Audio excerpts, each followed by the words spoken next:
الرحيم الحمد لله رب العالمين والصلاة والسلام على أشرف الأنبياء والمرسلين نبينا محمد وعلى آله وأصحابه أجمعين وبعد আলহামদুলিল্লাহ আমরা আমাদের প্রশ্ন উত্তর সেশন শুরু করতে যাচ্ছি।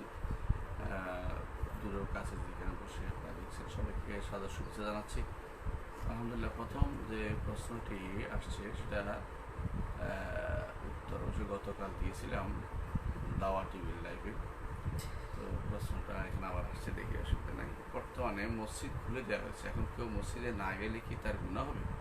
কারণ দেশে করোনায় আক্রান্ত সংখ্যা অনেক বেশি হচ্ছে। বিসমিল্লাহ, আলহামদুলিল্লাহ, আসলে দেখুন, মসজিদে যাওয়া এটা তো সালাতের জন্য, এটা তো আসলে জামাতটা হচ্ছে ফরজ, মসজিদটা হচ্ছে সবাই কাজ।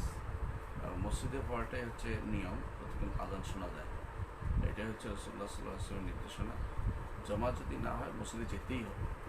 আর মসজিদে যেতে আমরা আগে কোনোদিনও বাধা তো দেয়নি, কেউ বাধাও দেন, নিষেধও করেনি। মসজিদে যাওয়ার বাধা যে কারণে নিষিদ্ধ ছিল, মানে বলেছিল যে মসজিদে যেতে পারবে না, সেটা একটা সুনির্দিষ্ট কারণ আছে, সেই কারণটা কিন্তু শেষ হয়ে যায়নি। সরকারের সাথে সম্পৃক্ত হয়ে এটা নির্ধারণ করা যাবে না।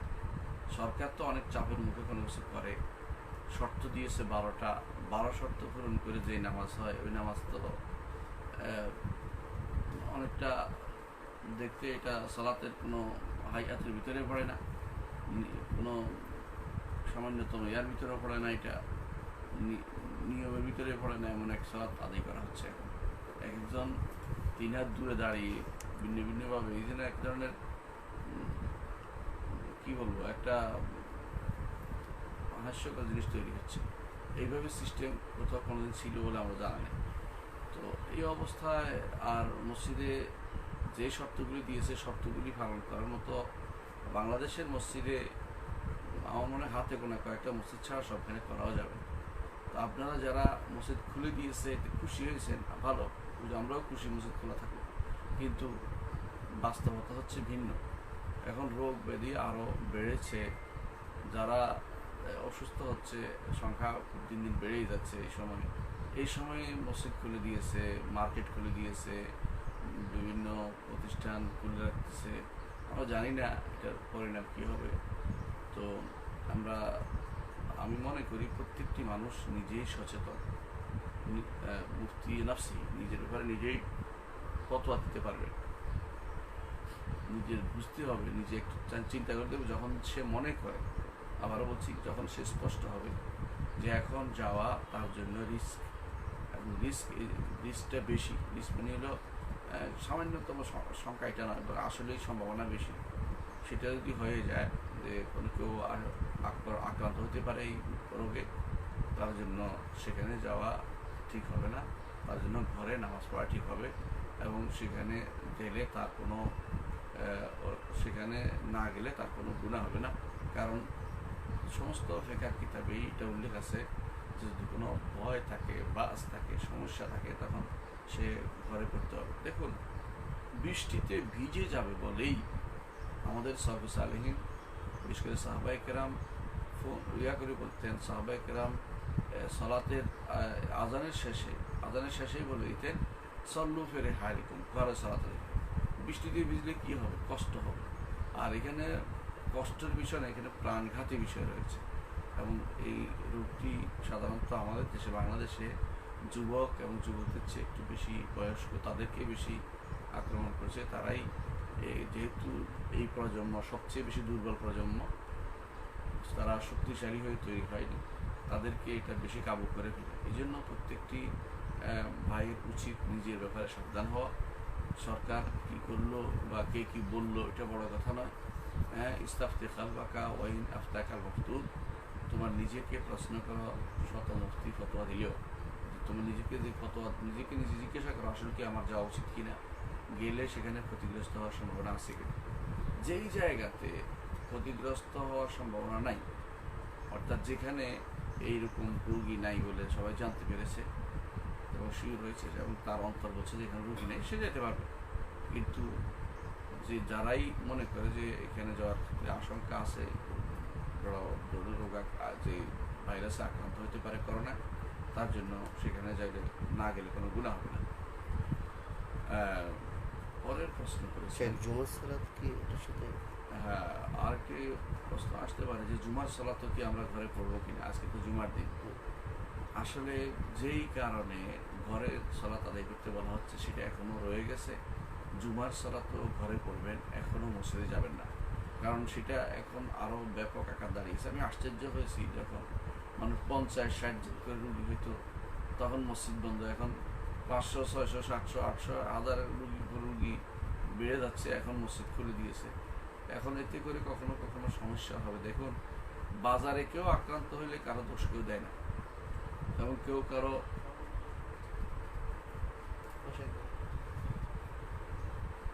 বাজারে কেউ আক্রান্ত হলে কারো কোনো সমস্যা, কেউ কারো দোষ দেয় না। কিন্তু কিন্তু দেখা যায় বেশিরভাগ মানুষই যদি কোনো ধর্মীয় কোনো প্রোগ্রামে কেবল আক্রান্ত হতে পারে, তো দোষটা পুরোটাই ইসলামের উপর দিয়ে বসে থাকে। তো আমরা দোষের ভয় করছি না, কিন্তু বাস্তবতাও কিছুটা কারণ আছে। নিজের কে দোষ দিব এটার চেয়ে বড় কথা হলো আসলেই তো সমস্যা রয়ে গেছে। সুতরাং আপনারা যেই সমস্যার কারণে ঘরে সালাত আদায় করেছেন সেই সমস্যার কারণেই এখনো সমস্ত সালাত ঘরে আদায় করতে থাকুন, যতক্ষণ পর্যন্ত আল্লাহ তাআলা বিপদ উঠিয়ে নেন, ততক্ষণ পর্যন্ত আমরা ঘরে সালাত আদায় করব। পরবর্তী প্রশ্ন হচ্ছে, আমরা পাশাপাশি 4টি রুমে অনেকগুলো মুসলিম ভাই বসবাস করছি। আমাদের সালাতের জন্য একটি নির্দিষ্ট স্থান, সেখানে ছুটির দিন 5 ওয়াক্ত ও ওয়ার্কিং ডে ফজর, ইশা, আজান ও জামাত অনুষ্ঠিত হয়। উক্ত স্থানে জুমা আদায় করা হবে কি? জি, আপনারা 4-5টি রুমে অনেক ভাই মুসলিম ভাই বসবাস করেন। সালাতের যদি স্থান আছে, সেখানে ছুটির দিন 5 ওয়াক্ত ও ওয়ার্কিং ডে ফজর, ইশা, আজান ও জামাত অনুষ্ঠিত হয়। উক্ত স্থানে জুমা করা শুদ্ধ হবে কি? বিশুদ্ধ মতে জুমা শুদ্ধ হবে। হ্যাঁ, কোনো সমস্যা নেই, কারণ জুমার জন্য ওয়াকফ হতে হবে জরুরি না। জুমার জন্য বড় মসজিদ হতে হবে এটাও জরুরি না। জুমার জন্য কোনো রাষ্ট্রীয় অনুমোদন লাগবে এটাও জরুরি না। জুমার জন্য যে জিনিসটা দরকার সেটা হচ্ছে মানুষ আসতে পারা, মানুষ একত্রিত হতে পারা, জমায়েত হতে পারা। এটা হচ্ছে মূল শর্ত। যেখানে জমায়েত হওয়া যায় না, নিজেরা ঘরে ঘরে জুমা আদায় করে যে নিষেধ করি আমরা। যেখানে জমায়েত হওয়া যায়, লোক আসতে পারে, সেখানে জুমা হওয়া যায়, কোনো সমস্যা নেই। তো আপনাদের যেহেতু মানুষ এখানে জমায়েত হচ্ছেন অলরেডি এবং থাকেন একসাথেই, এবং সেখানেই আপনারা সালাত আদায় করেন, সেহেতু আপনারা জুমাও সেখানে পড়তে পারবেন। তবে করোনার কারণে আমরা জানি না আপনাদের সে অবস্থা আছে কিনা যেখানে আপনারা জুমা আদায় করেন। যদি আপনাদের এখানে সমস্যা না থাকে, নিজেরা আগ থেকে একসাথে পড়ে আসছেন, তাহলে আপনারা সেখানে জুমাও আদায় করতে পারবেন। আপনার যদি কোনো অর্থাৎ রুগী কেউ না থাকে, তাহলে সেখানে জুমাও আদায় জুমা এমনি আদায় করতে পারবেন। আর সেটা একটা অতিরিক্ত শর্ত, এই জন্য বললাম, যদি সমস্যা থাকে তাহলে কিন্তু একসাথে হবেন না বা একসাথে সালাত আদায় করবেন না। কারণ কেউ বাইরে থেকে রোগ নিয়ে এসে সবাইকে সেটা দিয়ে সেটা রোগাক্রান্ত করে দিতে পারে। পরের প্রশ্ন হচ্ছে, রোজা রেখে জরুরি প্রয়োজনে রক্ত দিলে কি রোজা ভেঙে যাবে? রোজা রেখে রক্ত দেওয়ার 2টি সুরত আছে। একটি হচ্ছে রোজা রেখে আপনি পরীক্ষার জন্য রক্ত দিয়েছেন, ধরেন আপনার এই করোনা আছে কিনা, অথবা আপনার জ্বর কি, টেস্টের জন্য যেই রক্ত দেওয়া হয়, এইটুকু রক্তের জন্য রোজা ভাঙবে না, কারণ এটা কম। এটা হাজেম ও মাহজুবের ভিতরে পড়ে না। অর্থাৎ রাসূলুল্লাহ সাল্লাল্লাহু আলাইহি সাল্লাম তার একটি হাদিস আছে, আফতার আল হাজিম ওয়াল মাহজুম, যে সিংহা দাতা এবং সিংহা যাকে দেয়া হয়েছে উভয়ের রোজা ভঙ্গ হয়ে গেছে, সাওম ভঙ্গ হয়ে গেছে। তো সেই হিসাবে এটা হাদিসটা সহিহ এবং দয়েফ নিয়ে মতভেদ আছে। যারা বলে হাদিসটা সহিহ, তারা বলে যে রোজা যদি কোনো বেশি রক্ত বের হয় তো রোজা ভেঙে যাবে। তো আমরা দেখতে পাই এই যারা 1 ব্যাগ রক্ত দেয়, সাধারণত কাউকে দিতে হলে 1 ব্যাগে দেয়, তাদের কিন্তু এই হাজেম বা যারা সিংহের দাতা দেয় তাদের সিংহের মতোই তাদের অবস্থা তৈরি হয়, সিংহের কারণে যে রক্ত বের হয়, সেই জন্য তাদের রোজা ভেঙে যাবে, সম ভেঙে যাবে। এটা হচ্ছে বিশুদ্ধতম মত যে তাদের সম ভেঙে যাবে। আর যারা এই সামান্যতম আইনাত বা সামান্য অংশ দিছে পরীক্ষা করার জন্য, বিভিন্ন রোগ দেখার জন্য, যেমন হাসপাতালে অনেকটা ডাক্তাররা দিয়ে থাকে পরীক্ষা দেখার জন্য রোগ আছে কিনা, সেটা দিলে সম ভঙ্গ হবে না, সেটা দিলে সম ভঙ্গ হবে না। আচ্ছা, আর যে যদি কোনো, এখানে আরেকটা জিনিস আছে, যদি কোনো মুমূর্ষ রোগীকে দিতে হয় রক্ত, তাহলে কিন্তু একজন মানুষের জান বাঁচানোর জন্য রক্ত দিবেন, এই সওম আপনি অন্য সময় কাজা করে নেবেন।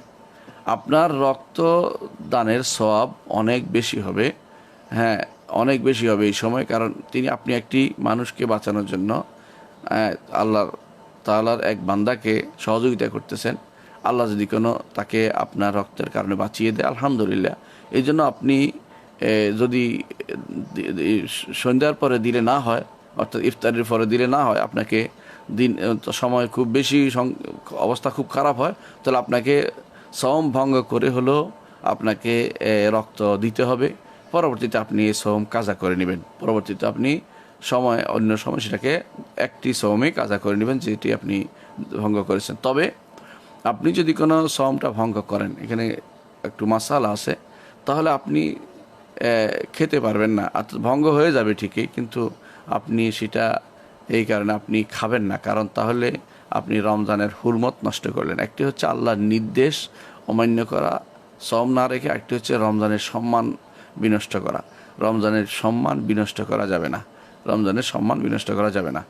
আপনি যেহেতু ওইটার কারণে ভেঙে গেছে, ঠিক আছে, কিন্তু আরেকটা রোজা রাখবেন, কিন্তু সওম রাখবেন, কিন্তু আপনি এইটার কারণে খেতে পারবেন না, জায়গা বসে যেখানে সেখানে খেয়ে ফেলবেন, সেটা হবে না। কেউ কেউ বলেছেন যে তিনি একান্তে খেতে পারবেন, এটা কারো কারো মত রয়েছে, কিন্তু মানুষের সামনে খাবেন না। জি, পরবর্তী প্রশ্ন হয়েছে, সরকারি বেঁধে দেওয়া ফিতরা টাকার মাধ্যমে দিতে বলা হয়। এখন প্রশ্ন, আমরা সহিহ হাদিসের আলোকে দিব নাকি সরকারি নিয়ম ফতোয়া ফিতরা আদায় করব? ফিতরা নিয়ে আসলে আমাদের দেশে একটা বিরাট হযবরল অবস্থা তৈরি হয়ে আছে। ফিতরার সুনির্দিষ্ট কোনো নিয়ম মানা হচ্ছে না, সরকারি নিয়মটা শরীয়তসম্মত হচ্ছে বলে আমার মনে হচ্ছে না, এই জন্য বলতেই হচ্ছে আমাদেরকে। রাসূলুল্লাহ সাল্লাল্লাহু আলাইহি ওয়াসাল্লামের সময় ফিতরা দেওয়ার ক্ষেত্রে রাসূল খাবার দিতে বলেছেন, এবং রাসূলুল্লাহ হাদিসে যেটা আসছে যে বিভিন্ন জিনিস, কি কি জিনিস দিতে সেটাও আসে, শুধু একটাও তিনি টাকার কথা উল্লেখ করেন না একটু। রাসূলুল্লাহ সাল্লাল্লাহু আলাইহি ওয়াসাল্লাম সেখানে, অর্থাৎ সেখানে কোনো দেরহাম বা দিনারের কথা উল্লেখ হয়নি। রাসূল বলেছেন যে সেখানে জাবিব আকাত দিতে বলেছে, ফনি দিতে বলেছে, সেখানে গম দিতে বলেছে, সেখানে বোর দিতে বলেছে, খাবার দিতে বলেছেন, সেখানে খেজুর দিতে বলেছেন, বিভিন্ন 6-7 রকম পণ্যের কথা তিনি বলেছেন, কিন্তু তিনি একবারও বলেন নাই যে দেরহাম বা দিনার দিতে হবে। এই একটি জিনিস আমাদের প্রথমে মাথায় রাখতে হবে। আমি বলছি না দেরহাম দিনার দেওয়া যাবে না কিনা, সেটা মাসালা আমি পরে বলবো, আগে এটাই বলছি যে রাসূলুল্লাহ সাল্লাল্লাহু আলাইহি ওয়াসাল্লাম কী বলেছেন, এটা আগে শিখতে হবে আমাদেরকে। যে কোনো মাসালার ক্ষেত্রে প্রথমেই জানতে হবে যে রাসূলুল্লাহ সাল্লাল্লাহু আলাইহি ওয়াসাল্লাম কি বলেছেন, রাসূলুল্লাহ সাল্লাল্লাহু আলাইহি ওয়াসাল্লাম কি বলেছেন। যদি না পাই তখন আলেমদের থেকে সেটার মতামত শুনতে হবে। তার থেকে যদি রাসূলুল্লাহ সাল্লাল্লাহু আলাইহি ওয়াসাল্লাম, এখানে কথা স্পষ্ট, রাসূল এই জিনিসগুলো থেকে দিতে বলেছেন। এখন আমাদের এমনকি রাসূলুল্লাহ সাল্লাল্লাহু আলাইহি ওয়াসাল্লাম সুবহানাল্লাহ এমন জিনিস দিতে বলেছেন যে জিনিস এখন দিতে গেলে অনেক টাকার প্রয়োজন হয়, সেই জিনিস দিতে বলেছেন। হ্যাঁ, আপনি কিশমিশ দিতে পারবেন, এখন দিলে কতটুকু হবে? 1300-1400 টাকা যাবে। যদি 1 সা কিশমিশ দেন, 1 সা কিশমিশ দিলে 1300-1400 টাকা বা আরও বেশি চলে যাবে, আরও বেশি চলে যাবে। তাহলে আপনি চিন্তা করে দেখুন, রাসূলুল্লাহ সাল্লাল্লাহু আলাইহি ওয়াসাল্লাম যেটা চেয়েছেন সেটা হচ্ছে যে মানুষের উপকার হোক, গরিবদের উপকার হোক, সেটা তাদেরকে দেয়া হোক, এটা মূল কথা। আমরা দুই দিক থেকে গরিবদের ঠকাই। এক হচ্ছে তাদেরকে যেই জিনিস তারা সাধারণত খায় না ওইটা দেওয়ার ব্যাপারে খুব ব্যস্ত হয়ে পড়ি। আমরা হিসাব করেছি, আটায় নিয়ে গেছি এক টানে, আটায় চলে যেতে হবে। কেন? আটায় গেলে কম দেয়া যাবে, আটায় গেলে কম দেয়া যাবে, এটা একটা কিয়াসের উপর নির্ধারণ করেছেন মুআবিয়া রাদিয়াল্লাহু আনহু, এবং সাহাবায়ে কেরামের কেউ কেউ সেটা মেনে নিয়েছেন, এটা কোনো আমি অস্বীকার করছি না। এবং মানুষের সামনে তিনি বলেছেন, সবার সামনে খুতবাতে মদিনাতে, সবাই সেটা মেনে নিয়েছেন। এটা আমরা বুঝতে পারছি যে এটা পরবর্তী একটা ইজতিহাদ ছিল সাহাবায়ে কেরামের, সাহাবীর। এবং এটা কারণ ছিল, তারা বলেছেন যে তোমাদের এই আটার মূল্য আমাদের ওই আটার চেয়ে অর্ধেক মূল্য, আমাদের ওই আটার মূল্য অর্ধেক, তোমাদের এই আটার চেয়ে তোমাদের এই আটার মূল্য বেশি, ডবল। এই জন্য তিনি সেই হিসাবে মূল্য হিসাব করে একটা নির্ধারণ করে দিয়েছিলেন। কিন্তু সরাসরি রাসূলুল্লাহ সাল্লাল্লাহু আলাইহি ওয়াসাল্লাম থেকে যে হাদিসগুলি পাওয়া যায় সবগুলি এখানে হাদিসে পাওয়া যায়। অর্ধেক দেয়ার, অর্ধ সর দেয়ার, আটার ক্ষেত্রে অর্ধ সর দেয়ার বা আটা বা ময়দার অর্ধ সর দেয়ার একটা হাদিস আছে। এই হাদিসগুলি কেউ শুদ্ধ বলেছেন, কেউ শুদ্ধ বলেননি, মতভেদ আছে। কিন্তু মুআবিয়া রাদিয়াল্লাহু আনহু থেকে যেটা আসছে, সাহাবী তার থেকে যেটা আসছে, এটা অনেক শক্তিশালী এবং এটা বিশুদ্ধ যে উনি এটা বলেছেন। তো একজন সাহাবী, তিনি ফকিহ ছিলেন, এতে কোনো সন্দেহ নাই। আমরা মেনে নিলাম, ধরে নিলাম যে এটা শুধু আটার ক্ষেত্রে। আপনি বাংলাদেশের মানুষ কিন্তু আটা খায় না, চাউল খায়, তারা ভাত খায়। আপনি যখন এটা এক ধরনের জোচ্ছুরি বলে, এই জন্য আপনি খাওয়ার সময় খাবেন চাউল আর দেবার সময় দিবেন আটা, এটা কোন ধরনের নীতি হতে পারে বলেন? এটা হতেই পারে না। আপনি আটা কেন দিবেন? আটা সে কী করবে? ঈদের দিন কি আটা খাবে? ঈদের দিন তো সে ভাত খাবে, কোনো সন্দেহ নেই।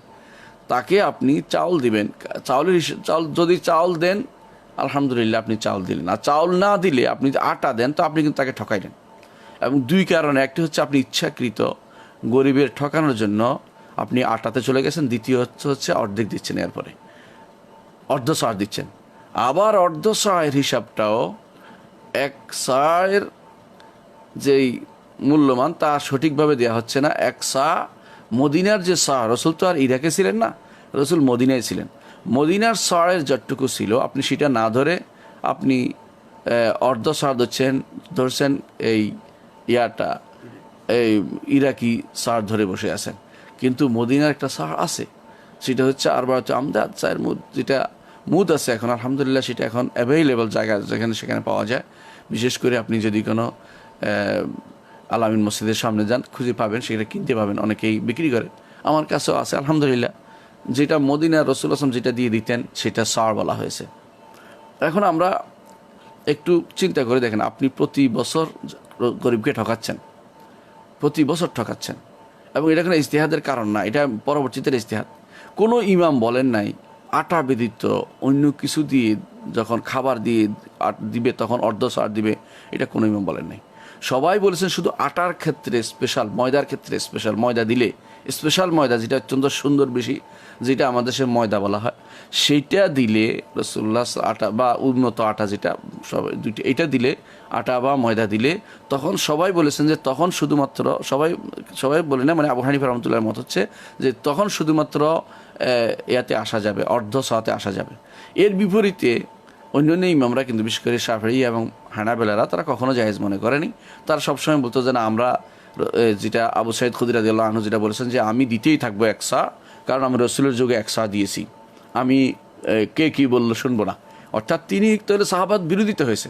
নিয়ম হচ্ছে কোনো সাহাবীর কোনো ইজতিহাদ যদি কোনো অন্য সাহাবীদের বিরোধিতা হয় তখন সেটা আর দলিল হয় না, কারণ অন্য সাহাবীটা বিরোধিতা করেছেন। তখন এই জন্য সেটা আর মানে আপনি দলিল হিসেবে নিয়ে তার ইচ্ছা নিতে পারবে, কিন্তু সবার জন্য এর দলিল হয়ে যায় না, সেটা স্বতঃস্ফূর্ত দলিল হয় না। তাহলে আপনি বুঝতে পারছেন যে আমরা বর্তমানে যে পদ্ধতিতে হিসাব করা হচ্ছে এটা কিন্তু সঠিক হিসাবটা করা হচ্ছে না। সঠিক হিসাব কেন করা হচ্ছে না আপনি দেখেন। আমাদেরকে আসলেই দিতে হবে চাউল, এবং দিতে হবে এক সার চাউল দিতে হবে। এক সার আপনি কীভাবে হিসাব করবেন? সহজ, আমরা বলেছি মদিনার মুদ দিতে, তাও না পাইলে আপনি এই 2 হাতে নিবেন চাউল, নিবেন 2 হাতে চাউল নিবেন, বুঝতে পারছেন? 2 হাতে চাউল নিবেন, 2 ক্রোশ এভাবে চাউল নিবেন, এইভাবে 2 ক্রোশ 4 ক্রোশ নেবেন। একটু যতটুকু এতে উঠে পড়ে যায় না, একটুকু ধরে একবার রাখবেন, তারপরে আরেকবার নেবেন, 4বার নেবেন, এতে করে এক সা হয়ে যাবে। এটাই 2 হাতে আপনার মধ্যম মানের হাত, অর্থাৎ যারা আমরা সাধারণত বা যাদের একেবারে খুব বড় মানুষের, যারা বড় শরীর যারা, তাদের নয়, আপনি মধ্যম মানের হাতের ভর্তি এরকম ভর্তি নিলে আপনার সার অবস্থা পূর্ণ হয়ে যাবে। কারণ সার আসলে ওজন না, সার ছিল একটা বাটখারা, যেমন আমাদের দেশে কাঠা ছিল, খুশি ছিল, এরকম সার কোনো ওজন ছিল না। তো ওজন কেন আসছে? মানুষ ওটা পরিবর্তন করার কারণে, পাওয়া যায় না দেখে আমরা ওজন দিয়ে বলে থাকি। তাহলে ওজন যদি যায় কেউ, আমাদের শেখ মোহাম্মদ সাল্লাহ তামিন বলেছেন 2 কেজি 40 গ্রাম, আর শেখ বিন বাজ 3 কেজির কাছাকাছি বা কেউ 2.5 কেজিও বলেছেন। এর অর্থ কারণ হচ্ছে, মতভেদের কারণ হচ্ছে আসলে এই চাউল মোটা এবং চিকন অনুসারে, অন্যান্য জিনিস মোটা চিকন অনুসারে নির্ধারিত, এটা ওজন দিয়ে জিনিস, এটা হচ্ছে একটা বাটখারা দিয়ে রসুল দিতে বলেছেন। রসুল্লাহ সাল্লামের যুগে যেটা মদিনায় প্রচলিত ছিল, সেই সার যার মধ্যে বরকত আছে, এবং আপনাদের টাকাতে কোনো বরকতের দোয়া করা হয়নি, রসুল্লাহ আসলাম মদিনার সারের জন্য বরকতের দোয়া করেছেন, সেই হিসাবে সেরকম সার দিয়ে দেওয়ার কথা বলেছেন, এবং সেটা এক সার পরিপূর্ণ দিতে বলেছেন চাউল। আপনি দিচ্ছেন গম আর দিচ্ছেন অর্ধ সার, আপনার জাকাতুল ফিতর আদায় হচ্ছে না। আর অর্ধ সার আপনি দিচ্ছেন দ্বিতীয় একটা কারণে, আপনি দিচ্ছেন শুধু টাকা। আপনি টাকা দিবেন কেন? টাকা কেন দিবেন? রসুল্লাহ সাল্লাম খাবারের কথা বলেছে, তাআম, বারবার বলেছেন তাআমের কথা, এবং যতবার, একবার জিনিস নয়, রসুলের জীবনে, পুরো জীবনে কখনো টাকা দিয়েছেন কাউকে, কোনো সাহাবায়ে কেরাম কাউকে টাকা দিয়েছেন কোথাও দলিল পাওয়া যায় না। হ্যাঁ, কোনো তাবেঈ দিয়েছেন, তিনি বলে কোনো তাবেঈ বলেছেন আমি ইরাকবাসীকে পেয়েছি, ইরাকের লোকদেরকে পেয়েছি, অথবা আমি ওদেরকে পেয়েছি। তা কাদেরকে পেয়েছি নির্ধারিত নাই ওখানে। মুসনাফ ইবনে আবি শাইবাতে এরকম একটি বর্ণনা আছে, বেশ কিছু বর্ণনা আছে যেগুলোতে আমরা তাদেরকে পেয়েছি। কাদেরকে পেয়েছে? সাহাবী না হয় তাবেঈ হতে পারে। তাবেঈ যখন বলে পেয়েছি, এ তো তাবেঈ তো হতে পারে, সাহাবী জরুরি না, কারণ তাদের অনেকেই সাহাবীকে পায়ও নাই। তাহলে বোঝা গেল যে তারা কাদেরকে, আর এত সাহাবী ইরাকে বা কুফাতে ছিলও না, যাদেরকে পেয়েছেন তারা এটা দিয়েছেন, এটা কোনো প্রমাণিত হয় না তাদের দ্বারা অন্য সময়। তাহলে বোঝা গেল যে তারা নিজেরা এটা নির্ধারণ করে নিয়েছে, সেই জন্য তারা সেটা বলেছে। এটা আসলে দলিল হবে না, রাসূলুল্লাহ সাল্লাল্লাহু আলাইহি ওয়াসাল্লাম হাদিসের বিপরীতে এটা দলিল হতে পারে না। এই জন্য আমরা খাবার দিতে বলবো। আপনি যে খাবার খান, আপনি যদি আটা খেয়ে থাকেন সারা জীবন আপনার পরিবার, তাহলে আটা দিয়ে দিবেন। আর যদি না আটা খাই না, আমরা চাউল খাই, গম মানে ভাত খাই, তাহলে আপনি চাউল দিবেন, 1 সার দিবেন। আটার রোকসত আপনি খুঁজবেন না, আটার ছাড় আপনি খুঁজবেন না, আপনি 1 সার পরিপূর্ণ 1 সার দিবেন।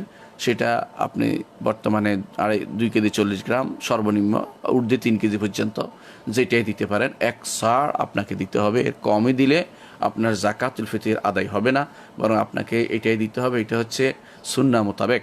আর যদি কখনও আপনি বিপদে পড়েন, বিপদে কীরকম, অনেক সময় মানুষ বিপদে পড়ে, সেটা হচ্ছে জরুরতের মাসালা, আপনি ভুলে গেছেন দিতে, রওনা হয়েছেন সালাতে, কখনো এটা আমরা কোনো মাসালা বলে রাখি কোন বিপদে পড়লে। এই জন্য আপনি রওনা হয়েছেন, মসজিদে যাবেন, মসজিদে না সালাতে ঈদগাহে যাবেন, ভুলে গেছেন দিতে জাকাতুল ফিতর, এই মুহূর্তে চাউলও কিনা যাচ্ছে না, পাচ্ছেন না, বাসায়ও নেই, তখন আপনি কি করবেন? আপনি এই মুহূর্তে জরুরতের কারণে সেটা বদিল দেওয়া যেতে পারে, সেটা কোনো আলেম বলেছেন, বর্তমান সময় সেটা কোনো আলেম অনুমোদন করেছেন। কিন্তু ইচ্ছাকৃত আপনি আগে থেকেই সিদ্ধান্ত নিচ্ছেন যে আমি চাউলে দিতে থাকবো, এটা কিন্তু ঠিক নয়, এটা কিন্তু ঠিক না।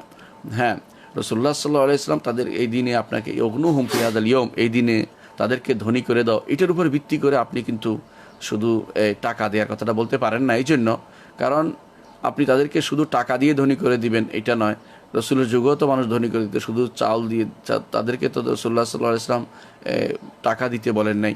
আর ধনী এইটা দিয়ে ধনী করে দিতে হবে এরকম না, আপনাকে ওই দিন অন্য টাকা আপনি দিতে পারেন তাদেরকে, কারণ এই টাকা দিয়ে ধনী হয়ে যায় না কেউ, অর্থাৎ জাকাতুল ফিতর দিয়ে কেউ ধনী হয়ে যায় না।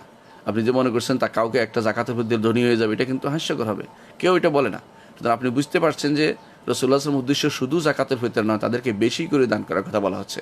তো আপনি যদি কোনো সেটাকে নিয়ে শুধু জাকাতুল ফিতরা দিবেন আবার অর্ধেক, আবার টাকা, আপনি বলছেন কি অর্থ হচ্ছে জাকাতের ফিতর দিলে আরেকটা সমস্যা হচ্ছে পরিবার পর্যন্ত যায় না, ব্যক্তির কাছে থেকে যায়, ব্যক্তি সেটাকে সিগারেট খেয়ে ফেলতে পারে, অন্যায় করে পুড়িয়ে ফেলতে পারে, নষ্ট করে ফেলতে পারে। কিন্তু খাবারটা দিলে সেইটা বোঝা হবে, বাসায় যাবে, পরিবারের সবাই খেতে পারবে, এবং সেটা তার আসলেই খোরাকি বলে যেটাকে সেটা থাকবে। এটা খুব গুরুত্বপূর্ণ জিনিস হবে। আশা করি বিষয়টা আপনি বুঝতে পারছেন। জি,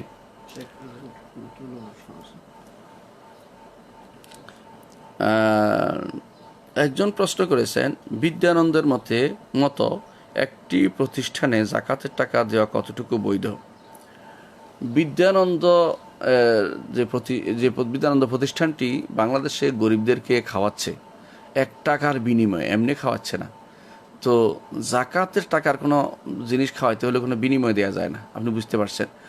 আর ওইটাতে শুধু গরিবদেরকে যদি কেউ নির্ধারিত থাকে, তাহলে সেখানে ফকিরদের ফান্ড হিসেবে জাকাতের টাকা দেওয়া যাবে, এতে কোনো সন্দেহ নেই। এরকম প্রতিষ্ঠানগুলোতে জাকাতের টাকা দেওয়া যাবে, কারণ তারা গরিবদের জায়গা শুধুমাত্র।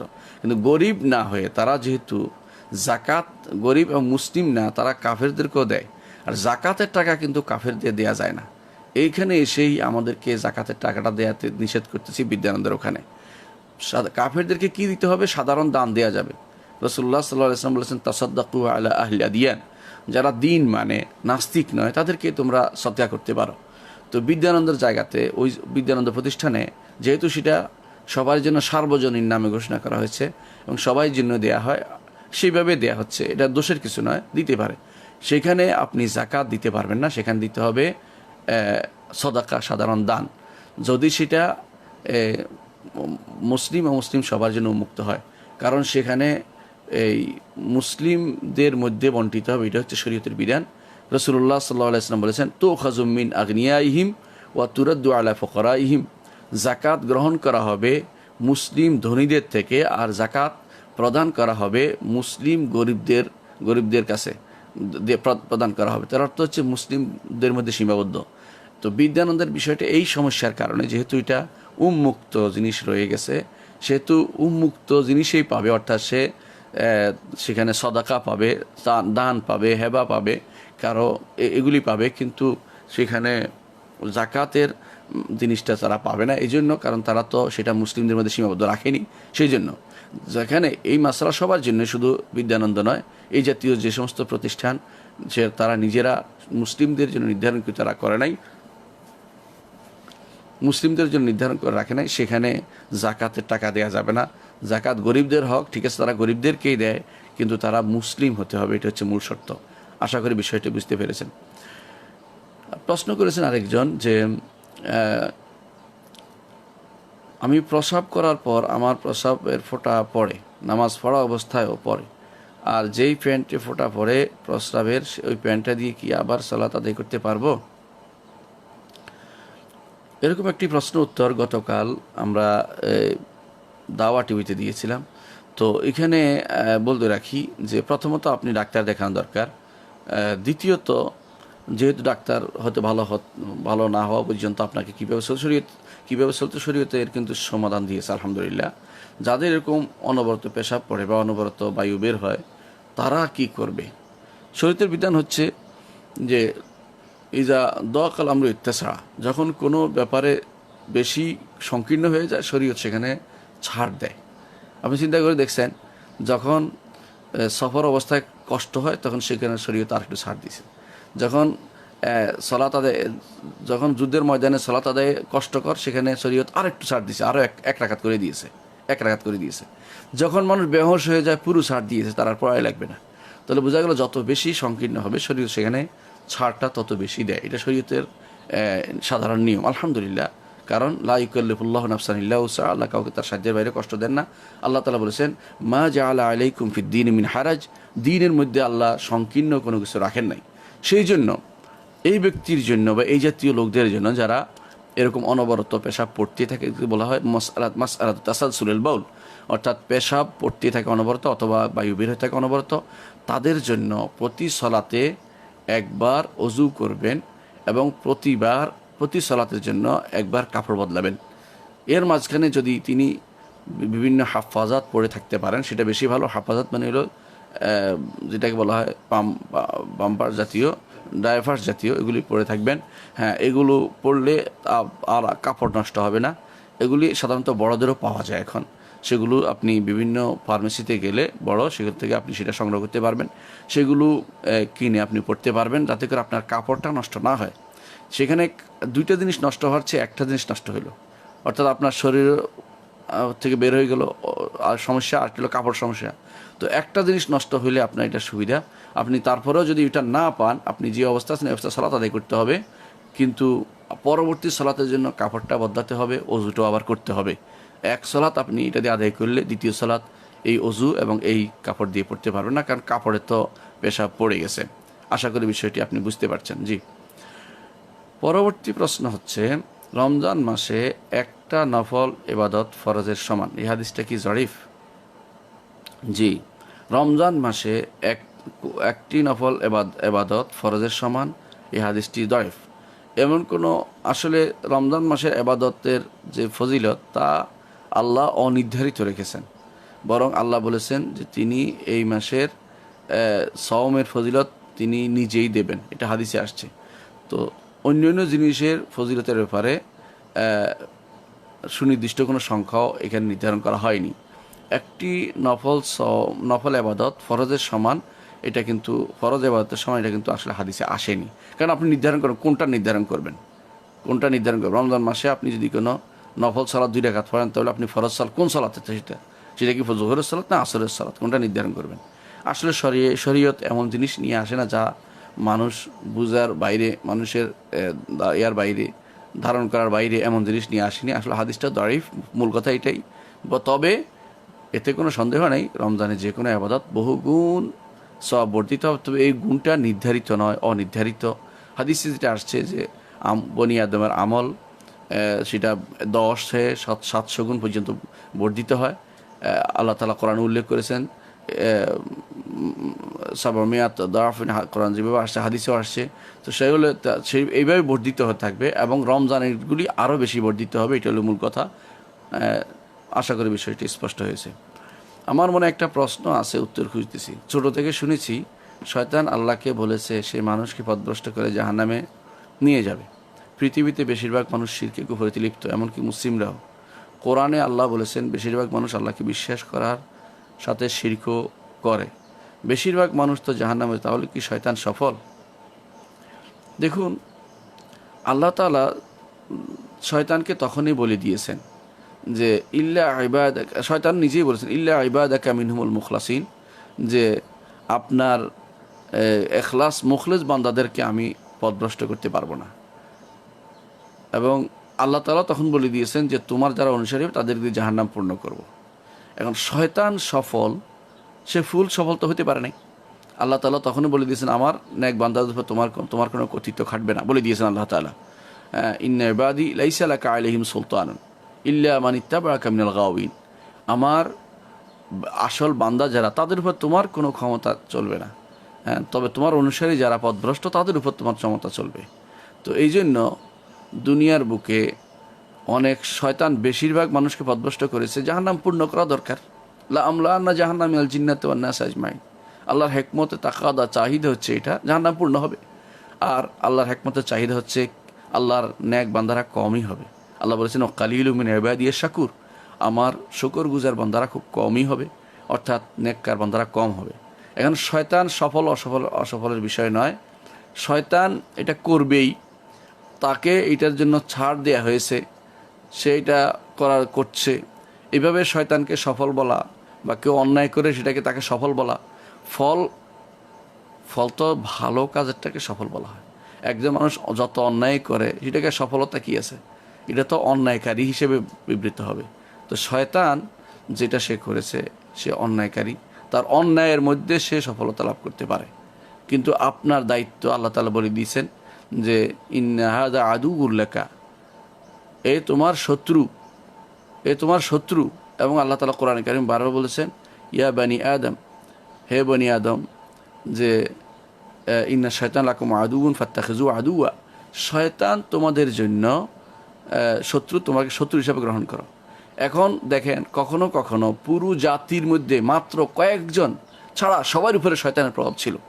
রাসূলুল্লাহ সাল্লাল্লাহু আলাইহি ওয়াসাল্লামের আগমনের আগে বাকায়া আহলুল কিতাব, হাদিসে আসছে আহলুল কিতাবের কয়েকজন ছাড়া, মাকাতাহুম আরাবহুম আজামহুম, আল্লাহ তাআলা তারা আল্লাহকে ক্রোধান্বিত করেছে, তাদের আরব হোক আজম হোক সবাই, অর্থাৎ মাত্র গুটি কয়েক মানুষ ছাড়া, গুটি কয়েক হাতে গোনা কিছু মানুষ ছাড়া, বাকায়া আহলুল কিতাবের কিছু মানুষ ছাড়া, তখন সবাই তো কাফের হয়ে গেছে। তাই বলে কি শয়তানকে সফল বলবো?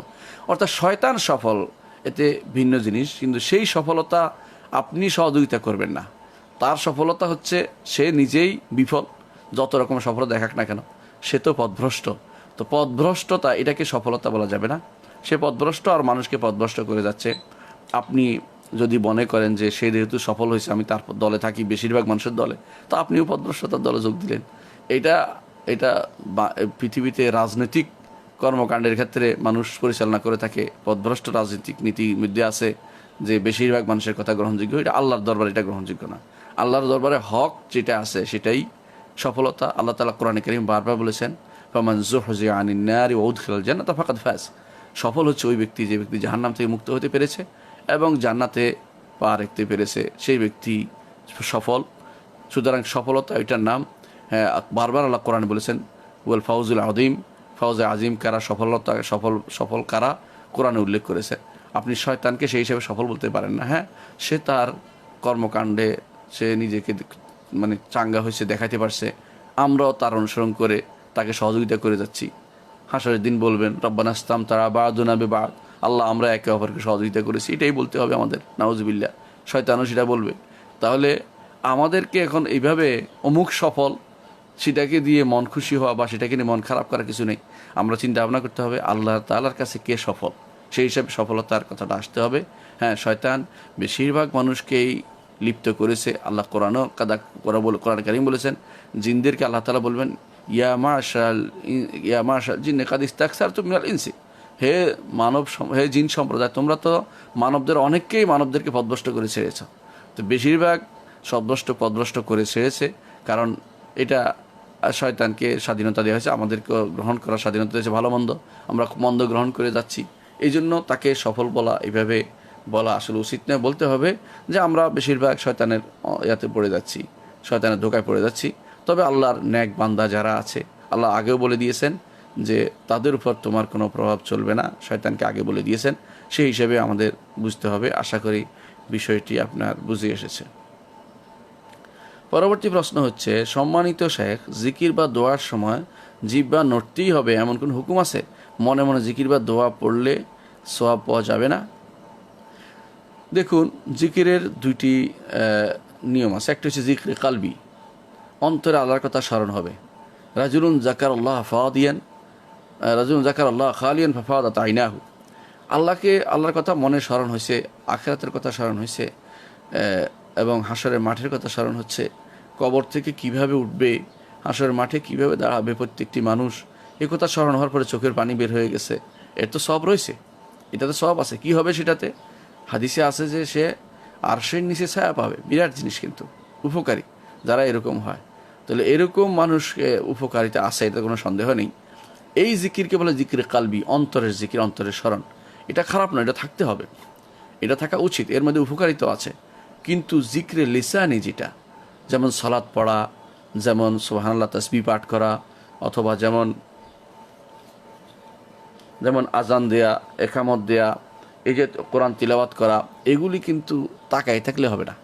এগুলি শুধুমাত্র আপনি মনে মনে মন কলা খাবেন তা চলবে না। আপনাকে অবশ্যই সেটাকে মুখে আওড়াতে হবে, অর্থাৎ নিজে শোনার মতো পড়তে হবে। এটা হচ্ছে বিশুদ্ধতম মত, নিজে শোনার মতো।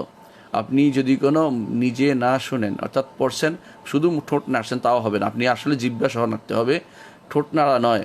আপনি জিহ্বা সহ নড়লে আপনি নিজেও শুনতে পাবেন। নিজে শোনার তো নিজে শব্দ করা নয়, নিজেকে বোঝা যে আমি এটা পড়েছি, এরকম হতে হবে। এর জন্য ঠোঁট এবং জিহ্বা নড়বে। এই জন্য অনেককে দেখা যায় দুর্ভাগ্যবশত, আমি দেখেছি কারো যে সালাত আদায় করছেন, তিনি সুন্দর মুখ ঠোঁট লাগিয়ে রাখছেন। অনেক সময় অনেকে ঠোঁট নাড়ে কিন্তু জিহ্বা নাড়ে না, সেটাও হবে না। জিহ্বা ঠোঁট নড়ে পড়তে হবে আপনাকে আলহামদুলিল্লাহি রব্বিল আলামিন। আবার যদি আপনি মুখ নেগে, ওসব চলবে না, ওসব সালাতও হবে না এবং জিকিরও হবে না আপনার। তাহলে বোঝা গেল যে জিকিরের দুইটা পর্যায় আছে। অন্তরের জিকির যেটা আছে, অন্তরের জিকির আদায় হবে, সেটা ঠিক আছে। কিন্তু যেই জিকির শরীয়ত চাচ্ছেন সালাতের মধ্যে, কোরআন তিলাওয়াতের মধ্যে, আজকার সকাল বিকালের জিকিরের মধ্যে, অথবা আপনার সালাতের পরের জিকিরের মধ্যে, অথবা তাসবিহ তাহলিল পাঠের মধ্যে, অথবা উন্মুক্ত যে সমস্ত জিকির আছে, লা ইলাহা ইল্লা আনতা সুবহানাকা ইন্নী কুনতু মিনাজ জালিমিন, সেগুলো কিন্তু অন্তর দিয়ে পড়লে হবে না, সেগুলো মুখে তেলাওয়াত করতে হবে। অর্থাৎ সেগুলো আপনার শব্দ করে বের হতে হবে। অন্তরে পড়লে সেটা হাদিসুন নফস হয়, সেটা এটা পড়া হয় না, অর্থাৎ এটা অন্তরের কথা হয়, সেটা অন্তরের কথা দিয়ে জিকির হয় না। জিকির অবশ্যই ঠোঁট নাড়তে হবে এবং জিকিরের মধ্যে অবশ্যই জিহ্বা নড়তে হবে। শুধুমাত্র আপনি জিহ্বা নাড়লেন, ঠোঁট নাড়লেন না তাও না, ঠোঁট নাড়লেন জিহ্বা না তাও না, ঠোঁট এবং জিহ্বা উভয়টাই নাড়তে হবে, সেটা হচ্ছে জিকির। আশা করি বিষয়টা আপনার বুঝে আসছে। মোবাইলে বিভিন্ন কয়েন বা পয়েন্টের বিনিময়ে কয়েকজন মিলে যেসব গেমস খেলে, সেটা কি জুয়া হবে? আর সিয়াম অবস্থায় যারা এইসব গেমস খেলায় মত্ত থাকে, সময় পার করে, তাদের রোজা কতটুকু শুদ্ধ হবে? মোবাইলে বিভিন্ন কয়েন বা পয়েন্টের বিনিময়ে কয়েকজন মিলে যেসব খেলা, এটা কি জুয়া হবে? এটা যদি কোনো আসলে শেষ পর্যন্ত টাকায় পরিণত হয়ে যায়, এত পয়েন্টে এত টাকা বা এত কয়েনের একটা মূল্যমান যদি নির্ধারণ থাকে, এই পয়েন্ট বর্তমানে যে সমস্ত খেলা হয় যে আমি এত পাইছি, আমার স্কোর এত হয়েছে, এগুলি অনেকগুলি হচ্ছে ওয়াহামি জিনিস, এগুলি বাস্তবতা বলতে কিছু নেই, সেগুলো জুয়াতে পরিণত হবে না। কিন্তু যদি এই কয়েন বা এই যে পয়েন্ট, এটা যদি কোনো কয়েনে চলে যায় এক সময়, যে 1000 পয়েন্ট হলে আমাদের একজনে খাওয়াবে, বা 2000 পয়েন্ট করলে একজনে আমাকে এটা করতে হবে, ওইটা করতে হবে, তাহলে এটা জুয়া, তাহলে সরাসরি জুয়া। অথবা সেখান থেকে তুমি 500 পয়েন্ট হলে 50 টাকা দিতে হবে, বা 50 রিয়াল বা 50 হালালা, 1 টাকা হোক, সামান্য হোক, যেটাই দেওয়া হবে অথবা খাওয়াতে হবে, যেটাই হোক, এটা জুয়া হবে। তাহলে বোঝা গেল যে এই জিনিসের বিনিময় বাস্তবে আছে, এমন জিনিস যদি কোনো ব্যবহৃত হয় এই সমস্ত খেলার মধ্যে, সেটা জুয়া হয়ে যাবে।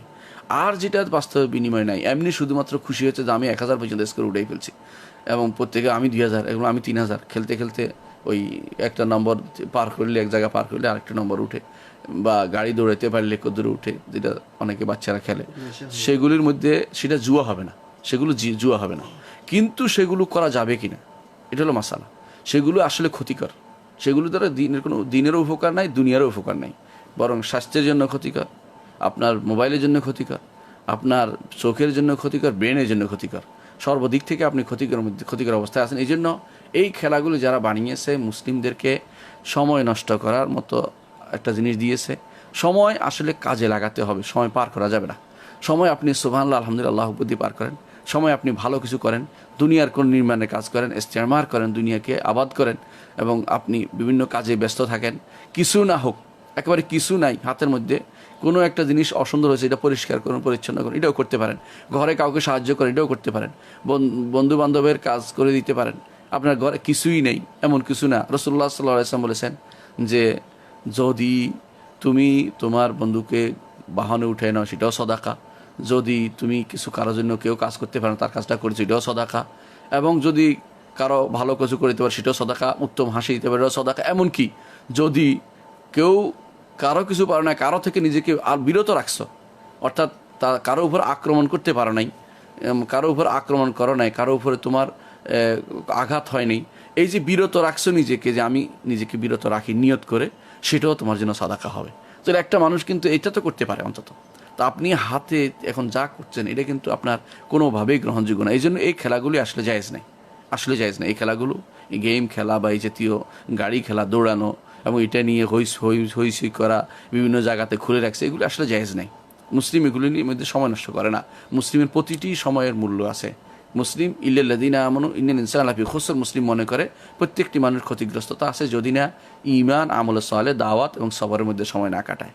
তাহলে মুসলিমের এই 4টি কাজ, ঈমান আনবে, আমল সালেহ করবে, সে নেক কাজ করবে, অথবা দাওয়াত দিবে আল্লাহর পথে, অথবা সে সবর করবে যদি না পারে দাওয়াত দিতে, অথবা দাওয়াতের মধ্যে মায়ের খেতে গেলেও সবর করবে। এই 4টি কাজের বাইরে মুসলিম ইমানদারের সময় নষ্ট হতে পারে না। ইমানদার খেলার মধ্যে সময় নষ্ট করে না, বেহুদা খেলাতে সময় নষ্ট করে না। এই যার মধ্যে কোনো উপকার না, না স্বাস্থ্যের, না দিনই, না দুনিয়া, কোনো উপকার নেই। এই জন্য এই জাতীয় খেলা ইসলামে জায়েজ নেই। জুয়া হবে না যতক্ষণ পর্যন্ত সেটার বিনিময়ে কিছু নির্ধারিত না হয়, এবং সেটা অর্থকরী বা সেটা কোনো সম্মানের বিষয় না হয়, তাহলে সেটা জুয়া হিসেবে গ্রহণযোগ্য হবে না। অর্থাৎ অর্থ বা মান যদি না হয়, বা কিছু দিতে হবে, অর্থ না হোক, অন্য কিছু দিয়ে দিতে হবে, তোমাকে এটা করলে তুমি এটা দিয়ে দিতে হবে, এটা জুয়া হয়ে যাবে। যদি বলা হয়েছে যদি তোমাকে এইটার বিনিময়ে তুমি আমাকে এই সিটটা ছেড়ে দিতে হবে, যদি কোনো তুমি আমি 100 করবো, এটা তাহলে জুয়া হবে, কারণ এটাও একটা জিনিস দেওয়া হচ্ছে। তাহলে এরকম মানে যেটার বিনিময় যেটা আছে সেটাই জুয়া হবে, যেটা বিনিময় নাই সেটা জুয়া হবে না। তাহলে আপনি বুঝতে পারছেন, জুয়া না হলেও এটা হারাম, আর জুয়া হলে তো মহা হারাম, যেটা আল্লাহ সরাসরি নস্সান কোরআন এবং হাদিসে নিষিদ্ধ হয়েছে সেটা। আর এটা হচ্ছে যেটা আমরা বলছি, এটা হচ্ছে অন্য কারণে, যেটা সময়ের কারণে, বা সেটা বেহুদা সময় নষ্ট করার কারণে। রাসূলুল্লাহ সাল্লাল্লাহু আলাইহি ওয়াসাল্লাম বলেছেন, মিন হুসনি ইসলামিল মারই তারকুহু মা লা ইয়ানিহি, একজন মুসলিমের ঈমানের সৌন্দর্য হচ্ছে অর্থহীন কাজ পরিত্যাগ করা। একজন মুসলিমের ঈমানের সৌন্দর্য হচ্ছে অর্থহীন কাজ পরিত্যাগ করা। যে জিনিসের অর্থ নেই, যে জিনিসের কোনো মূল্য, বেহুদা কাজ, সেই জিনিস, যে জিনিসের কোনো লাভ নেই, সেই জিনিস করা ঈমানদারের জন্য শোভনীয় নয়। এই জন্য এই গেমসগুলি এমনি খেলা যাবে না, আর যদি জুয়া হয় তাহলে আরও বড় ধরনের গুনাহ। সিয়াম অবস্থায় যদি কেউ এই জাতীয় খেলায় রত থাকে, জুয়া জাতীয়, তাহলে তো মহা গুনার মধ্যে আছে। রাসূলুল্লাহ সাল্লাল্লাহু আলাইহি ওয়াসাল্লাম বলেছেন যে মান লাম ইয়াদা কাওলা যুর ওয়াল আমালা বিহি ফালাইসা লিল্লাহি হাজাতুন আন ইয়াদা তাআমাহু ওয়া শারাবাহু। যে ব্যক্তি মিথ্যা কথা, মিথ্যা কাজ ছাড়তে পারলো না, সে শুধু ক্ষুধ পিপাসা পরিত্যাগ করাতে আল্লাহর কোনো প্রয়োজন নেই। অর্থাৎ ক্ষুধা পিপাসা ত্যাগ করে কী করবে? সে তো মিথ্যা কাজে লিপ্ত আছে। এই জন্য যারা এই কাজে লিপ্ত থেকে সময় পার করে, তারা যদি জুয়া নাও হয় তাও গুনার কাজ, তারা সালাদটাকে, সওমটাকে তারা হালকা করে ফেলছে। সওম আল্লাহ দ্বারা কবুল হইতেও পারে, নাও হইতে পারে। আর যদি যদি জুয়া হয় তো মহা গুনার মধ্যে আছে, তখন তার সওম কবুল হওয়া সুদূর পর হত বিষয় হয়ে দাঁড়াবে। তা বিষয়টা আশা করি আপনার বুঝে আসছে ইনশাল্লাহ। পরবর্তী প্রশ্ন হচ্ছে, মহিলাদের সালাতের ক্ষেত্রে ইমামতি কিভাবে করলে সহি হবে? অর্থাৎ মহিলা ইমাম কিভাবে সালাত আদায় করবে এবং আমরা তার সাথে কি বলবো? আমার মনে হয় মহিলারা প্রশ্নটা করেছেন প্রশ্নটা, কারণ মহিলার নেতৃত্বে কোনো পুরুষের নামাজ জায়েজ নয়, এটা হচ্ছে বিশুদ্ধতম মত। মহিলার ইমামতিতে কোনো পুরুষ নামাজ পড়তে পারে না। তাহলে কি করতে হবে? মহিলাদের সালাতের ইমামতি করতে পারে, এ ব্যাপারে মতভেদ রয়েছে। তবে যদিও আবু হানিফা রহমতুল্লাহের মতে সেটা মোটেই জায়েজ নয়, কিন্তু বিশুদ্ধ মতে সেটা জায়েজ আছে। মহিলাদের ইমামতি মহিলারা করতে পারবে, কারণ উম্মে সালামা রাদিয়াল্লাহু আনহা তিনি ইমামতি করতেন মেয়েদের, অনুরূপভাবে তিনি ইমামতি করতেন, আয়েশা রাদিয়াল্লাহু আনহার ইমামতি করতেন। হাদিস বিভিন্ন বর্ণায় স্পষ্টভাবে এসেছে। তাহলে বোঝা গেল যে জিনিস সাহাবায়ে কেরাম থেকে আসছে, অর্থ হইল সেটা শুদ্ধ। এই জন্য বিভিন্ন হাম্বলি মাযহাবের এলাকা যেগুলি আছে সেগুলিতে দেখা যায় যে মেয়েরা তাদের হলে ইমামতি করে এবং তাদের পিছনে অন্য মেয়েরা সালাত আদায় করে। তাহলে মেয়েরা ফরজ সালাতের ইমামতি করতে পারবে, আর মেয়েরা নফল সালাতের ইমামতি করতে পারবে মেয়েদের, এতে সমস্যা নেই। এটা হচ্ছে বিশুদ্ধতম মত। যদিও ভিন্ন মত আছে, আমরা এটা বলেছি। তাহলে বিশুদ্ধ মত হচ্ছে পড়তে পারবে। তখন কিছু নিয়ম আছে। মেয়েরা সামনের কাতারে দাঁড়াবে না, মেয়েরা তাদের মাঝখানে দাঁড়াবে। কারণ যেই বর্ণনায় আসছে যে উম্মে সালামা রাদিয়াল্লাহু আনহা এবং তারা ইমামতি করতেন, সেখানে আসছে যে তারা ওয়াসাতাহুন্না, তাদের মাঝখানে দাঁড়াতেন, সামনে দাঁড়াতেন, আসে নাই। আর সামনে দাঁড়ানোর বিষয়টি যেহেতু আসে নাই, সেহেতু সামনে দাঁড়াবে না, তারা মাঝখানে প্রথম কাতারের মাঝখানে দাঁড়াবে। এটা হচ্ছে নিয়ম, প্রথম কাতারের মাঝখানে না দাঁড়াইলেই তাদের সেই সালাত শুদ্ধ হবে। একামত দিবে কিনা তারা, যদি সেখানে আরও মহিলারা আসবে এরকম হয়, একামত তারাই দিবে, কোনো সমস্যা নেই, একামত দিবে। আর যদি সেখানে আর কেউ আসবে না, তারাই আছে, তাহলে আর একামত দেওয়ার প্রয়োজন নেই, তারা সালাত আদায় করবে। তারপরে একামত দেওয়া তাদের জন্য জায়েজ হবে, মহিলাদের একামত জায়েজ হবে। কিন্তু তারা কখনো আজান দিবে না। আজান শুধু পুরুষের সাথে সম্পৃক্ত, আর একামত পুরুষ মহিলা না, একামত হচ্ছে সালাতের জামাতের সাথে সম্পৃক্ত। যেখানে জামাত আছে সেখানে একামত আছে, আর আজান হচ্ছে যেখানে বাইরের লোকদের আহ্বান করা হবে, আহ্বানের কাজটা মহিলারা করবে না, তাদের স্বর উঁচু করবে না। এই জন্য তারা আজান দিবে না, কখনো তাদের আজান দিবে না। তারা একামত দিবে, যারা সামনে আসে তারা যেন সালাত দাঁড়িয়ে যায়, এই জন্য বোঝানোর জন্য এবং ইমামকে সহযোগিতা করার জন্য তারা একামত দিবে, এতে কোনো সমস্যা নেই। আশা করি বিষয়টি বুঝে আসে। তবে বিষয়টি বিতর্কিত, আমরা বলেছি এটা সকল মাযহাব সেটা গ্রহণ করে নেয়নি। হ্যাঁ, তবে বিশুদ্ধ মত হচ্ছে করতে পারবে, তারাবিতেও করতে পারবে, অনুরূপভাবে তাহাজ্জুদও করতে পারবে, অনুরূপভাবে 5 ওয়াক্ত সালাতের মধ্যে তারা নিজেদের মধ্যে, যারা হোস্টেলে আছে, হলে আছে, নিজেদের মসজিদে আছে, জায়গা আছে, সেখানে তারা ইমামতি করে সালাত আদায় করতে পারবে। এই মতটি নেওয়া উচিত, কারণ বর্তমানে মেয়েরা সব কিছু করতে পারছে, বাজার ঘাট দুনিয়া সব নেতৃত্ব দিচ্ছে, রাষ্ট্র চালাচ্ছে, বিরোধী দলীয় নেত্রী হচ্ছে, কেউ তো আবার দেখা যায় স্পিকার হয়ে যাচ্ছে, বিভিন্ন দেশের এই পার্লামেন্টের স্পিকার হচ্ছে, কেউ পার্লামেন্টের সদস্য হচ্ছে। সেখানে তারা একসাথে থাকে, অর্থাৎ জামাতে সালাত আদায় করবে না, একটা দোহাই দিয়ে সেটা হয় না। সেই দোহাইটা শক্তিশালী নয়। নিজেদের মধ্যে যেহেতু একটা আধার আছে এখানে, যে সাহাবায়ে কেরামের মধ্যে কেউ সেটা আদায় করেছেন, তাদের মধ্যে জামাতের সাথে সালাতটা হওয়া উচিত। তবে সেই জামাত অবশ্যই যেন, যেভাবে বলেছি, সেটা নিয়মকে মেনে চলে, মাঝখানে দাঁড়ায়, সালাত প্রথম কাতারের সামনে যেন না দাঁড়ায়, সেটা খেয়াল রাখতে হবে। কারণ তাদের জন্য ইমামতুল উজমা যেমন দেওয়া হয়নি, ইমামতুস সুগরার এই পদ্ধতিটাও তাদেরকে দেওয়া হয়নি। তাদেরকে দেওয়া হয়েছে শুধু ঠেকা সারার মতো অবস্থা। তারা এখন জামাতের সাথে সালাত আদায় করতে পারবে, কিন্তু তারা সবাই নেতৃত্ব দেওয়ার মতো ইসলামী শরীয়ত অনুমোদন করেনি, সেজন্য তারা সবাই পুরুষদের মতো সামনে দাঁড়াবে না। পরবর্তী প্রশ্ন হচ্ছে, আমার প্রশ্ন হলো, আমি সিগারেট কোম্পানি চাকরি করি, এখন আমি জানতে চাই আমার ইনকাম কি হালাল হবে? সিগারেট কোম্পানিতে চাকরি করা জায়েজ নাই। আপনার ইনকাম হালাল নয়, আপনার ইনকাম হারাম। সিগারেটের সব কিছু হারাম। সেটা সিগারেট যারা বানাচ্ছে তারাও হারাম কাজ করছে, যারা বিক্রি করছে তারাও হারাম কাজ করছে, তা যারা সিগারেটের জন্য অর্থ লগ্নি করছে তারাও হারাম কাজ করছে। সিগারেটের এই পাতাটা যারা এটাকে বলা হয় এই বিড়ি পাতা বা সিগারেট পাতা, তামাক পাতা, যারা যেটা চাষ করতেছে, সেই জমি দিচ্ছে তারাও হারাম কাজ করছে, যারা জমিনে সার দিচ্ছে তারাও হারাম কাজ করছে, খ্যাত করছে তারাও হারাম কাজ করছে। সিগারেটের সাথে সম্পৃক্ত সব হারাম, কারণ এটা কোনোভাবেই ইমানদার গ্রহণ করে নিতে পারে না। যে জিনিস মানুষের মৃত্যু ঘটায় এটা সে নিজে করবে।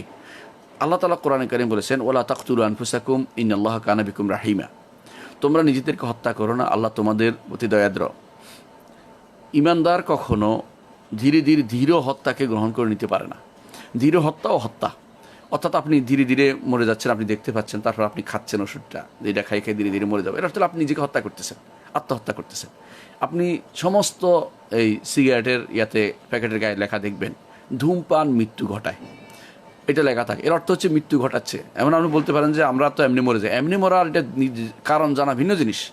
এর অর্থ হচ্ছে যেই কারণে আপনার এটা হারাম, এটা এক নম্বর কারণ হচ্ছে যে সিগারেটের কারণে মৃত্যু হয়। দ্বিতীয় কারণ হচ্ছে সিগারেটের কারণে নিজেরও ক্ষতি, অন্যেরও ক্ষতি হয়। আর রাসূলুল্লাহ সাল্লাল্লাহু আলাইহি ওয়াসাল্লাম বলেছেন, লা দারারা ওয়ালা দিরারা, ক্ষতি করা যাবে না, ক্ষতি নিজেও সহ্য করা যাবে না, নিজেও না আরেকজনের ক্ষতি করা যাবে না। আর যারা সাধারণত ধূমপায়ী নয় তাদের ক্ষতিটা একটু বেশিই হয়। আপনি ঘরে ধূমপান করেন বা আপনি সিগারেট খান, পাশের লোক ক্ষতিগ্রস্ত হবে, আপনি স্ত্রী ক্ষতিগ্রস্ত হবে, সন্তানরা ক্ষতিগ্রস্ত হবে, তারা একটু বেশি হয় আপনার চেয়ে। এবং এটা বলা হয় পরোক্ষ ক্ষতিগ্রস্ত হওয়া, এবং এটা খুব বেশি হয়। পরোক্ষ ধূমপায়ী তাদের দ্বারা আপনার দ্বারা ক্ষতিগ্রস্ত হচ্ছে, এটা হারাম। তো এই কারণেও আপনি সেটা সিগারেটের চাকরি করতে পারেন না, সিগারেটের কোনো কিছুতে অংশগ্রহণ করতে পারেন না, সিগারেটের সাথে সম্পৃক্ত হতে পারার আপনার জন্য জায়েজ না। দ্বিতীয় আর এই কারণ ক্ষতিকর হওয়ার কারণে। 3 নম্বর কারণ হচ্ছে সিগারেট খাবিস, দুর্গন্ধযুক্ত এবং ক্ষতিগ্রস্ত। আপনি যদি কোনো সুস্থ মানুষকে আপনি তার পাশে সালাত আদায় করেন বা বসে দাঁড়ান এবং সিগারেট খেতে থাকেন, তার কিন্তু নাক বন্ধ হয়ে, যান বন্ধ হয়ে আসবে। এই যে আপনি আরেকজনকে কষ্ট দিচ্ছেন, এটা কিন্তু হারাম। আল্লাহ তাআলা কোরআনে কারীম বলেছেন, ওয়াল্লাযীনা ইউযুনাল মুমিনিনা ওয়াল মুমিনাতি বিগাইরি মাকতাসাবু ফাকাদ ইহতামালু বুহতানান ওয়া ইসমান মুবিনা। যারা কষ্ট দেয় ইমানদার নরনারীকে, তাদের কোনো অপরাধের কারণে নয়, বিনা কারণে তাদের কষ্ট দিচ্ছে, তারা বড় ধরনের গুনাহ নিচ্ছে এবং তারা শাস্তির সম্মুখীন হবে এবং গুনাহ করছে তারা এটা। তো আপনি যে এই বিনা কারণে আপনার ভাইকে কষ্ট দিচ্ছেন, এটা কিন্তু গুনার কাজ এবং এটা কিন্তু খাবিজ, এতে কোনো সন্দেহ নেই। এই জন্য কেউ বলে না যে আমার বাবা আমার জন্য সিগারেট কিনে নিয়ে আসে, বলে না, কারণ সে জানে যে বাবাকে এটা বলা যাচ্ছে না। এবং এই সিগারেটটা খাইতে গেলে তার মধ্যে একটা লুকোচুরি ভাব থাকে এবং এটা পেঁয়াজের চেয়েও দুর্গন্ধযুক্ত। পেঁয়াজ খেতে মসজিদে, হালাল জিনিস খেয়ে রাসূলুল্লাহ সাল্লাল্লাহু আলাইহি ওয়াসাল্লাম মসজিদে আসতে নিষেধ করেছে যতক্ষণ পর্যন্ত তার গন্ধ দূর হবে। আর আপনি সিগারেট খেয়ে আল্লাহকে ডাকছেন, আপনি চিন্তা করে দেখেন আপনি কতটুকু গুনার মধ্যে বা অন্যায়ের মধ্যে আপনি লিপ্ত আছেন। সুতরাং এটা আরেক কারণে হারাম। চতুর্থ যে কারণ সেটা হারাম, তা হচ্ছে সিগারেটের মাধ্যমে অপচয় হয়, সিগারেটের মাধ্যমে অপচয় হয়। আর আল্লাহ তাআলা অপচয়কে হারাম ঘোষণা করেছেন। আল্লাহ বলেছেন, ইনাল মুবাদ্দিরিনা কানু ইখওয়ানাশ শায়াতিন ওয়া কানা আশ-শায়তানু লিরাব্বিহি কাফুরা। যারা এই তাবযির করে, অর্থাৎ যারা বেহুদা খরচ করে বিনা কারণে, তারা অবশ্যই শয়তানের ভাই, এবং শয়তান তো আল্লাহর সাথে আগেই কুফরি করে আছে, অস্বীকার করে আছে আল্লাহর নিয়ামতকে। আপনি এই যে 10 টাকা 20 টাকা 5 টাকা করে খাচ্ছেন, এটা দিয়ে আপনি দুর্ভাগ্যবশত আপনি এমন জিনিস খাচ্ছেন যেটা আপনার ক্ষতিই করে। পয়সা দিয়ে কিনে কেউ বিষ খায়, এ তো বোকা। অনেক ভাইকে দেখেছি, আশ্চর্যের বিষয়, বাজারে দুধ বিক্রি করে তিনি সিগারেট কিনেছে। আর যারা বুদ্ধিমান তারা তাদের টাকা দিয়ে দুধ কিনে, আর আপনি দুধ বিক্রি করে আপনি সিগারেট কিনেছেন। তাহলে বোঝা গেল যে কত বড় অন্যায় আমরা করতেছি, যেটা ইসরাফ এবং তাবযির, এটা বেহুদা খরচ, অনাহুত অযাচিত খরচ, এই কারণে হারাম। 4টি কারণ আপনি বুঝতে পারছেন হারাম। আর আপনি এটা যদি বাজারজাত করেন, এটা বানান, এটার সাথে জড়িত হন, এটার কোনো হিসাব লেখেন, আপনি সবই জড়িত, হারামের সাথে জড়িত। এই জন্য সিগারেটের কোনো কিছুই হালাল নেই, হারাম। সিগারেটকে একেবারে হারাম, এতে কোনো সন্দেহ নেই। যারা এই জাতীয় কেউ যারা বলে যে কোনো কোনো হুজুরকে দেখবেন যে মাকরুবকে মাকরু বলতে মানে মাকরুব বলে কেউ কেউ। তো আসলে এটা তারা যেহেতু হুজুর যেহেতু জর্দা খায়, হুজুর এখন যে কোনো মূল্য এটাকে একটু হালকা করার চিন্তা ভাবনা করছে হুজুর এটা। হ্যাঁ, মানুষ যখন অন্যায় করে তখন অন্যায়ের পথে নিজে অন্যায় জড়িত হয়ে গেলে তখন এটাকে সে ধীরে ধীরে এটাকে সহজ করে নিতে চেষ্টা করে। এই জন্য সেটা বলছেন তিনি যে এভাবে খাচ্ছেন সেটাও হারাম, কারণ জর্দা এটা হালাল নয়, এটা হারাম জিনিস, তিনি হারাম খাচ্ছেন। হ্যাঁ, আপনি বলতে পারেন যে কোরআন হাদিসে কোথায় আছে, কোরআন হাদিসে কোথায় আছে, তাহলে আপনি বলেন যে বিষ ইয়া খাওয়া হারাম, এই এই বর্তমানে যেটা খায় ইয়াবা খাওয়া হারাম, কোথায় লেখা আছে? এটা হচ্ছে ইল্লত দেখতে হবে, কারণ দেখতে হবে, মূল কারণটা কি। যেই কারণে আপনি এখন বলবেন যে ফ্যাথিডিন নেওয়া যায় না, যে কারণে বলবেন যে এই হিরোইন খাওয়া যায় না, সে একই কারণ এটার মধ্যে পাওয়া যাচ্ছে। সেটা কি, যে এটাও ইল্লত কারণ হারাম ঘোষণা করেছে, ওইটা যে মানুষের স্বাস্থ্য জীবন নাশ করে, এটা নাশ করা হয়েছে।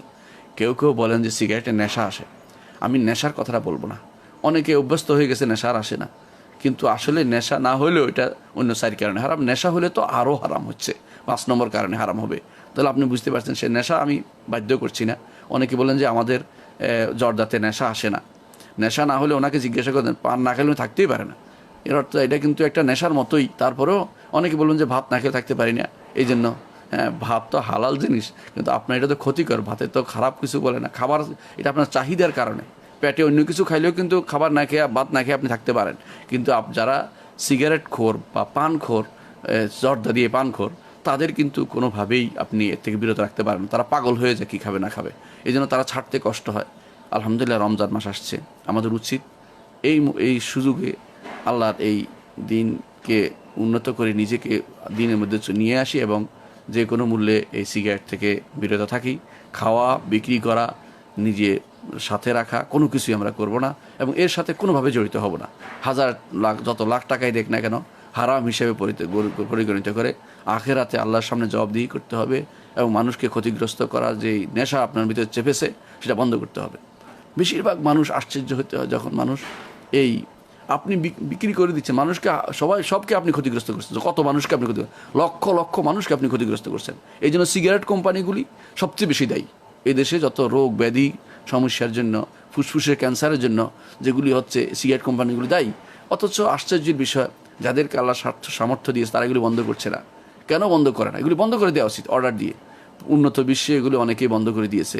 এজন্য আমাদের দেশে এনে আমাদের গরিবদেরকে মারার জন্য তারা আমাদের দেশে বিভিন্ন জায়গা দখল করে এগুলি সেটা চাষ করছে এবং সেখানে কোম্পানি খুলেছে, টোবাকু কোম্পানি খুলেছে, ব্রিটিশ, আমেরিকান বিভিন্ন নাম দিয়ে টোবাকু, কারণ আমাদের দেশে গরিব মানুষ পেয়েছে, তাদের মরে যাক কোনো সমস্যা নেই, আমাদের উপর দিয়ে তাদের এক্সপেরিমেন্ট সব চালিয়ে নিবে আর আমরা বসে বসে হাওয়ার মতো দেখতে থাকবো। ওদের এগুলি বুঝে আসে না, টাকা পাইলেই নিতে হয় না। আমাদের যাদেরকে আল্লাহ সামর্থ্য দিয়েছেন, তাদেরকে ক্ষমতা দিয়েছেন, তাদের উচিত এ ব্যাপারে গুরুত্ব দেওয়া এবং এগুলিকে বন্ধ করে দেওয়া। কারণ এগুলি বন্ধ করে দিয়ে তাদের জন্য বিভিন্ন ফ্যাক্টরি খুলে দেওয়া। আলহামদুলিল্লাহ এখন অনেক ফ্যাক্টরি হয়েছে, গার্মেন্টস ফ্যাক্টরি হচ্ছে, ফ্যাক্টরি দিয়ে তাদেরকে সঠিকভাবে তাদেরকে পরিচালিত করা এবং তাদের প্রজাদেরকে দেখাশোনা করা, ভালোভাবে দেখাশোনা করা উচিত। এটা রাষ্ট্রের দায়িত্বশীলদের এটা ফরজ। এটা যদি না হয় তাদের সাথে তাদের হাসর হবে না, হাসর হবে তাদের ফেরাউনের সাথে, তাদের হাসর হবে এই উবাই ইবনে খালাফের সাথে, কারণ তারা এদের সাথে ইমানদারদের বা মুসলিমদের বা তাদের যাদের শাসিত তাদের কল্যাণ চায়নি, অকল্যাণ চেয়েছে। রাসূলুল্লাহ সাল্লাল্লাহু আলাইহি ওয়াসাল্লাম বলেছেন, যখন তোমাদের কেউ ফজরের আজান শুনতে পায় অথচ খাবারের পাত্র তার হাতে থাকে, সেই জন্য তা রেখে না দেয় যতক্ষণ না তার প্রয়োজন পূরণ হয়। জি, আবু দাউদের 2350 নম্বর হাদিসের এই প্রশ্ন আপনি উত্তর জানতে চেয়েছেন। আলেমরা এবারে দুটি মত গ্রহণ করেছেন। একটি হচ্ছে যে আজান শোনার পরে যেটা মুখে আসে এটা গিলে ফেলতে পারবে, এটা কেউ কেউ বলেছেন। কিন্তু এখানে একটি জিনিস জানা দরকার, সেটা হচ্ছে রাসূলুল্লাহ সাল্লাল্লাহু আলাইহি ওয়াসাল্লামের সময় 2 বার আজান দেওয়া হতো। প্রথম আজানের সময় দেওয়া, এটা আগে দেওয়া হতো, এটা তখনও ওয়াক্ত শেষ হয়নি। এটা দেওয়া হতো এই জন্য যারা সালাত আদায় করছে তারা যেন একটু শুয়ে নেয়, আর যারা সালাত আদায় করেনি তারা যেন উঠে সালাত আদায় করা শুরু করে দেয়। এটা হলো উদ্দেশ্য। এটা সেহরির আজান কেউ কেউ বলে, আসলে সেহরির আজান নয়, এটা মূলত সলাতের শোয়া এবং উঠার আজান। এটা অনেকে সেহরি আজান বলা ঠিক না, এই জন্য সেহরির জন্য আজান দিবে কথাটা ঠিক বলা হয় না। সেহরির জন্য কোনো আজানের কোনো সিস্টেম ইসলাম পরিচালিত করেনি, কারণ এটা প্রত্যেকের ব্যক্তিগত ব্যাপার। সার্বিক সে উঠেই ফেলতে হবে সবাইকে ঘুম থেকে, কারণ এখানে ছোটো বাচ্চা থাকতে পারে, এখানে কেউ তাহাজ্জুদ গুজার থাকতে পারে, এখানে আজান দিয়ে ডিস্টার্ব করতে হবে, এটা কিন্তু বলা হয় নাই। প্রত্যেকে রাতের বেলা আজান, সালাতের সাহেরের কোনো আজান হয় না, বা রাতের সালাতের আজান হয় না। এটা হচ্ছে কেউ ঘুমাবে, কেউ শুইবে, এই উদ্দেশ্য যে যারা ঘুমিয়ে আসছিল তারা উঠবে, আর যারা ইবাদত করছে তারা একটু কাত হবে, ডান কাতে শুইবে, এরকম যেটা, বা শুইবে কিছুক্ষণের জন্য। এটা রসুল আসলাম করতেন, যেটা সেটা যে রসুল তারপরে একটু শুইতেন, তারপরে বেলাল এসে তাকে ডেকে নিয়ে যেতেন, হাদিসে আসছে সেভাবে। তো দুইবার আজান যেখানে দেওয়া হয় সেখানে এই আপনার হাদিসটা কার্যকর। আমি বুঝাতে পারছি, এটাই বুঝাতে চাচ্ছি, যেখানে দুইবার আজান দেওয়া হয় যে এলাকায়, সেখানে এই হাদিসটা কার্যকর। সেখানে আজান ফজরের আজান শুনলে, ফজরের বললেও এই আজানটা আসলে ফজরের না, আপনি বুঝতে পারছেন। হাদিস যেটা বলা হয়েছে, যখন তোমরা আজান শুনবে তোমাদের হাতে খাবার থাকে, এই খাবারটা খেয়ে নিবে, অর্থাৎ তুমি ওই আজান যেন তোমাকে ধোকা না দেয়। এটা হচ্ছে বিশুদ্ধ মত। প্রথম মতটি সেটা শক্তিশালী, যে আসলে আজানের পরে একটু খাওয়া যাবে না, এমনকি মুখে যা আছে তাও ফেলে দিতে হবে, গিলা যাবে না। আজান শুনেছেন এর অর্থ হচ্ছে এই ওয়াক্ত শেষ হয়ে গেছে। আর যদি আপনি জানেন যে সেটি সময়ের আগে আজান দিচ্ছেন, তাহলে আপনি ওয়াক্ত দেখে, আপনার কাছে আজান শোনা বড় কথা নয়, আপনি সময় দেখবেন। আপনার কাছে এখন বর্তমানে অ্যাপস আছে, তারপরে আপনার কাছে হিসাব সংরক্ষণ করে আছে, এখন আলহামদুলিল্লাহ এমসাকিয়া বলা হয়, বা রমজানের ক্যালেন্ডার আছে, ওগুলো দেখে আপনি নির্ধারণ করবেন, টাইম দেখবেন, টাইম অনুসারে খাবেন। যে আজান কখন দিল না দিল এটা বড় কথা না। অনেক সময় আজান দেরিতে দেয়, অনেক সময় আজান ভুল করে কেউ আগে দিয়ে দেয়। যদিও শরীয়তের বিধান হচ্ছে আল ইমামু দামিনুন ওয়াল মুআদ্দিনু মুতামিন। রাসূলুল্লাহ সাল্লাল্লাহু আলাইহি ওয়াসাল্লাম বলেছেন, ইমাম হচ্ছে গ্যারান্টার। ইমাম গ্যারান্টি নিচ্ছে যে এতগুলো মানুষের সালাতের নিয়ে সে সালাত আদায় করতেছে, তার সালাত শুদ্ধ হওয়া উচিত, ঠিকমতো সুন্দর করে সে কেরাত পড়া উচিত, এবং সুন্দর করে সে আরকান আহকামগুলি পালন করা উচিত, ওয়াজিব ফরজগুলি ঠিকভাবে পড়া উচিত। এটাই ইমানের উপর ফরজ। ইমান মুক্তাদিদের সালাত আদায় করতে দেওয়া উচিত। যেভাবে 3G 4G বা 5G গতিতে এখন সালাত আদায় হচ্ছে রমজান মাসে, এগুলি ইমাম সাহেবের আমানতদারের খেয়ানত। ইমাম সাহেবকে এই গ্যারান্টি খেয়ানত করেছেন, তিনি এটা করতে পারে না। ইমাম সাহেব এটা ভুল, ইমাম সাহেবের সাথে ইমাম সাহেব এটা প্রতারণা করছেন, এটা করা যায় না। আর মুয়াদ্দিনের রাসূল মুয়াদ্দিন সম্পর্কে বলেছেন, ওয়াল মুআদ্দিনু মুতামান, মুয়াদ্দিন আমানতদার। আমানতদার কি? তার সময়ের প্রতি তার সময়ের জ্ঞান তার থাকা উচিত, যে এই সময়ে এই জিনিসটা দেওয়ার জন্য আমাকে আল্লাহ এবং তার রাসূল নির্দেশনা আছে। ওয়াক্ত না হলে আজান দিবে না, আর ওয়াক্ত হইলে আজানে দেরি করবে না। এটা হচ্ছে মুয়াজ্জিনের কাজ। তাহলে মুয়াজ্জিন টাইম মতো দিবে, এটা হচ্ছে নিয়ম। তারপরও মুয়াজ্জিন যদি আপনি জানেন যে মুয়াজ্জিন কখন দিচ্ছে ঠিক না, আপনি ঘড়ি দেখবেন। আলহামদুলিল্লাহ এখন তো এটা অ্যাভেইলেবল মানুষের কাছে, অ্যাপস এবং ঘড়ি অ্যাভেইলেবল, এবং বিভিন্ন ক্যালেন্ডার দেওয়া আছে কোন জায়গায় কখন সময় শেষ হয়ে যায়, সেটা অনুসারে আপনি খাবেন। যখনই আপনি দেখবেন আজান দিচ্ছে বা দেয়নি, সময় শেষ হয়ে গেছে, আপনি সেটা মোটেই খেতে পারবেন না। এই জন্য আজান দিলে আপনার হাতে আছে যেগুলো, বা সামনে আছে বা গলায় আছে, কোনোটাই খেতে পারবেন না। সেগুলিকে ফেলে দিতে হবে, কুলি করে ফেলতে হবে, যাতে করে কোনো কিছু আর পেটে না ঢুকে। ঢুকলে আপনার সব নষ্ট হয়ে যাবে। আপনি আসলে বিষয়টা বুঝতে পারছেন। তখন এত ঘড়ি দেখা হতো না, একজন আগ পিছ হয়ে যেত, সাদা হয়ে যেত কেউ, সেই ইজতিহাদের উপরে তারা নির্ধারণ করে অনেক সময় করতো। এই জন্য রাসূলুল্লাহ সাল্লাল্লাহু আলাইহি ওয়াসাল্লাম সেটা বলেছেন, যদি হয় এটা দিতে ওইটা নেই যে তিনি মুখেরটা খেতে পারবে, আর যদি এই মতটা নেই যে আজান মূলত আগের আজানকে বোঝানো হয়েছে, তাহলে এটা স্পষ্ট যে দ্বিতীয় আজানের পরে আর একটু খাওয়া যাবে না। আশা করি আপনি বিষয়টা বুঝতে পারছেন। প্রশ্ন করেছেন, জানাজার শেষে দাফনের পরে কবরের পাশে সূরা ইয়াসিন পড়া, সম্মিলিত মুনাজাত করা শরীয়তের বিধান কি? জানাজার শেষে দাফনের পরে কবর পাশে সূরা ইয়াসিন পড়া, এটা বড় ধরনের বেদাত। কারণ সূরা ইয়াসিন মৃতদের উপর পড়ার অনুমতি নেই। মৃত্যুপর যাত্রী ব্যক্তি যে দুনিয়া থেকে চলে যাচ্ছে, ওই ব্যক্তি যদি কোনো আরবি বুঝে, কোরআনের অর্থ বুঝে, সূরা ইয়াসিনের অর্থ বুঝে, তখন তার সামনে এটা তুলে ধরা যে তুমি আখিরাতে চলে যাচ্ছ, আখিরাতে এই ঘটনাগুলি ঘটবে, হ্যাঁ, সেখানে সিংহে ফুৎকার হবে, সেখানে সবাই আমরা হাজির হব, সেগুলো অর্থ যদি বুঝে, তাহলে তার সামনে সেটা পড়াকে সলফে সালিন অনুমোদন করেছেন। এটা তো দোষ নেই, অর্থাৎ মরে নাই, অর্থাৎ তিনি এখনও জীবিত আছেন, কিন্তু মৃত্যুর পথে যাচ্ছেন, তাকে আল্লাহর বাণী শুনিয়ে দিচ্ছেন। সেটা হচ্ছে শরীয়তের কোনো অনুমোদন করেছে, কিন্তু কোরআন হাদিস দিয়ে সরাসরি সাব্যস্ত হয়নি। কিন্তু সলফে সালিহিনের কেউ সেটা করেছেন, এবং ইমাম ইবনে তাইমিয়া রাহমাতুল্লাহ আলাইহি বলেছেন যে এই অবস্থায় যদি দুই শর্ত কিন্তু বুঝতে হবে, সেটা যে সে বুঝে নিচ্ছে কোরআনের এই আয়াতগুলোর অর্থ, এবং সেগুলি দিয়ে সে আখিরাতের কথা স্মরণ করছে, আশাবাদী হচ্ছে যে আল্লাহ তুমি শুধুমাত্র আমাকে এই বিপদ থেকে উদ্ধার করতে পারো, যে বিপদ সামনে আছে, আমার জীবনের এত বড় পাড়ি কিভাবে আমি দিব, সামান্য জীবন পেয়েছি এটাই আমি ঠিক রাখতে পারিনি, এই পরবর্তী জীবনটা আমার কিভাবে পার হবে। যদি এই চিন্তার কারণে কেউ যদি কোনো তাকে সূরা ইয়াসিন পড়ে শোনায় বা কোরআন আয়াতগুলি পড়ে শোনায়, এটা তো পড়তেই পারে, তো জীবন্ত অবস্থায় নিষেধ নেই। কাউকে ওয়াজ এবং নসিহত করার ভিতরে সেটা পড়বে, এটা হারাম নয়, জায়েজ না জায়েজ নয়, এটা ঠিক আছে। কিন্তু মরার পরে যে কোরআন পড়ার পুরো সিস্টেমটাই বেদাত। মরার পরে কোনো কোরআন কার কাছে পড়তেছে? দুর্ভাগ্যবশত আমরা মরার আগে কোরআন পড়ি না, মরার পরে কোরআন পড়ার জন্য ব্যস্ত হয়ে পড়ি। কোরআন পড়া দেখবেন যেই সন্তান কোনোদিন কোরআন পড়ে না, মরার পর দেখবেন যে কোরআন নিয়ে বসে গেছে, অথচ কোরআন আগে পড়ে তার আমল করা দরকার ছিল। আপনি নিজে কোনোদিন কোরআন পড়েন না, আপনি মরার পরে আপনার পাশে কোরআন পড়া হচ্ছে, আপনি কী জন্য পড়তেছে এটা বুঝে আসে না। এগুলি না কোরআন এবং হাদিসে বলা হয়েছে, না সাহাবায়ে কেরাম বলেছেন, না তাবেঈনরা বলেছেন। এগুলি সবই হচ্ছে দিন নিয়ে ঠাট্টা মস্কারি করার মতো অবস্থা। এগুলি এক ধরনের প্রহসন চালানো হচ্ছে। দিনের ভিতরে এটা কোনো অঙ্গের ভিতরে, কোনো কিছুর ভিতরে পড়ে না। আপনি যখনই কোরআনে কারীম পড়বেন দুনিয়াতে, তখনই সেটা আপনার জন্য আখিরাতে বোরহান হবে, দলিল হবে, নূর হবে, আলো হবে, এবং সেটা আপনার জন্য আখিরাতে সঞ্চিত জিনিস হবে। কিন্তু আপনি দুনিয়াতে না পড়ছেন, মরার পরে আপনার উপর পড়া হচ্ছে, কী জন্য পড়া হচ্ছে সেটা? আপনি না কোরআন মানছেন, না হাদিস মানছেন, আপনি না কোরআনের কোনো বিধান মানছেন, আপনি এভাবে চলে গেছেন। এরপরে কোরআন পাঠ করার জন্য লোক লাগিয়েছেন, পয়সা দিয়ে লোক কিনে আনছেন, হুজুর নিয়ে আসছেন, মুক্তবের হুজুর নিয়ে আসছেন, এরা কোরআন শরীফ পাঠ করবে। এগুলি কোন ধরনের? এটা এক ধরনের, এগুলি আসলে বড় ধরনের গুনার কাজ, এটা করা যায় না। তারপরে যোগ হয়েছে কোরআন খতম মরার পরে। তারপরে এখন নতুন যোগ হয়েছে শুনলাম এখন আপনার মস্তকে কোরআন সূরা ইয়াসিন পড়া করবার পাশে। এটা যে কত বড় বেদাত তা আমরা কীভাবে বুঝাবো? এটা আসলেই বড় ধরনের বেদাত। এই জন্য এ থেকে আমাদের দূরে থাকতে হবে, কারণ সূরা ইয়াসিন এইভাবে পড়ার অনুমোদন শরীয়ত দেয়নি, বা কোরআন তেলাওয়াতের এই অনুমোদন, কবরস্থানে কোরআন তেলাওয়াতের কোনো নিয়ম নেই। যা সমস্ত বর্ণনায় আসছে যে বলেছেন কোনো সাহাবী যে আমার কবরের পাশে এটা বলে, বর্ণনাগুলো শুদ্ধ নয়। বর্ণনাগুলো শুদ্ধ নয়, যেগুলো শুদ্ধ নয় এগুলো মিথ্যা, এগুলো গ্রহণ করা যাবে না। এগুলি নিয়ে মিথ্যা বর্ণনাগুলো শুদ্ধ নয়, এগুলি কোনো রাসূলের হাদিসও নয়, এবং কোনো সাহাবীর যে বর্ণনা অনেক উল্লেখ করে সেগুলো শুদ্ধ হাদিস দিয়ে শুদ্ধ বর্ণনা আসেনি, এগুলো মিথ্যা বর্ণনা, এগুলো দিয়ে কোনো দলিল দেওয়া যাবে না। দ্বিতীয় প্রশ্ন হচ্ছে সম্মিলিত মুনাজাত করা কি শরীয়তের বিধান কি? এটার ভিতরেই এই সম্মিলিত এর ভিতরে এখানেই কবরস্থানে দাফন করার পরে নিয়ম হচ্ছে প্রত্যেকে দোয়া করবে, এটা হাদিসে আছে।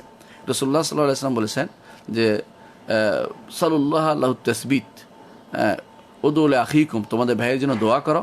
ওয়াসাল্লাহ আলাহু তাসবিত, আল্লাহর কাছে তাকে সাবেত কদম, প্রশ্ন উত্তর দেওয়ার মতো অবস্থা যেন দিতে পারে। আল্লাহর কাছে চাও, আল্লাহুম্মা সাব্বিতহু, আল্লাহ সেজন্য প্রশ্ন উত্তর দিতে পারে। বাংলায় বলেন, সমস্যা নেই, সাব্বিতহু না বলতে পারলে আল্লাহ সেজন্য প্রশ্ন উত্তর দিতে পারে, সহজ করো, আল্লাহ সহজ করে দাও। এইভাবে আপনি সারাক্ষণ দোয়া করেন, কোনো সমস্যা নেই।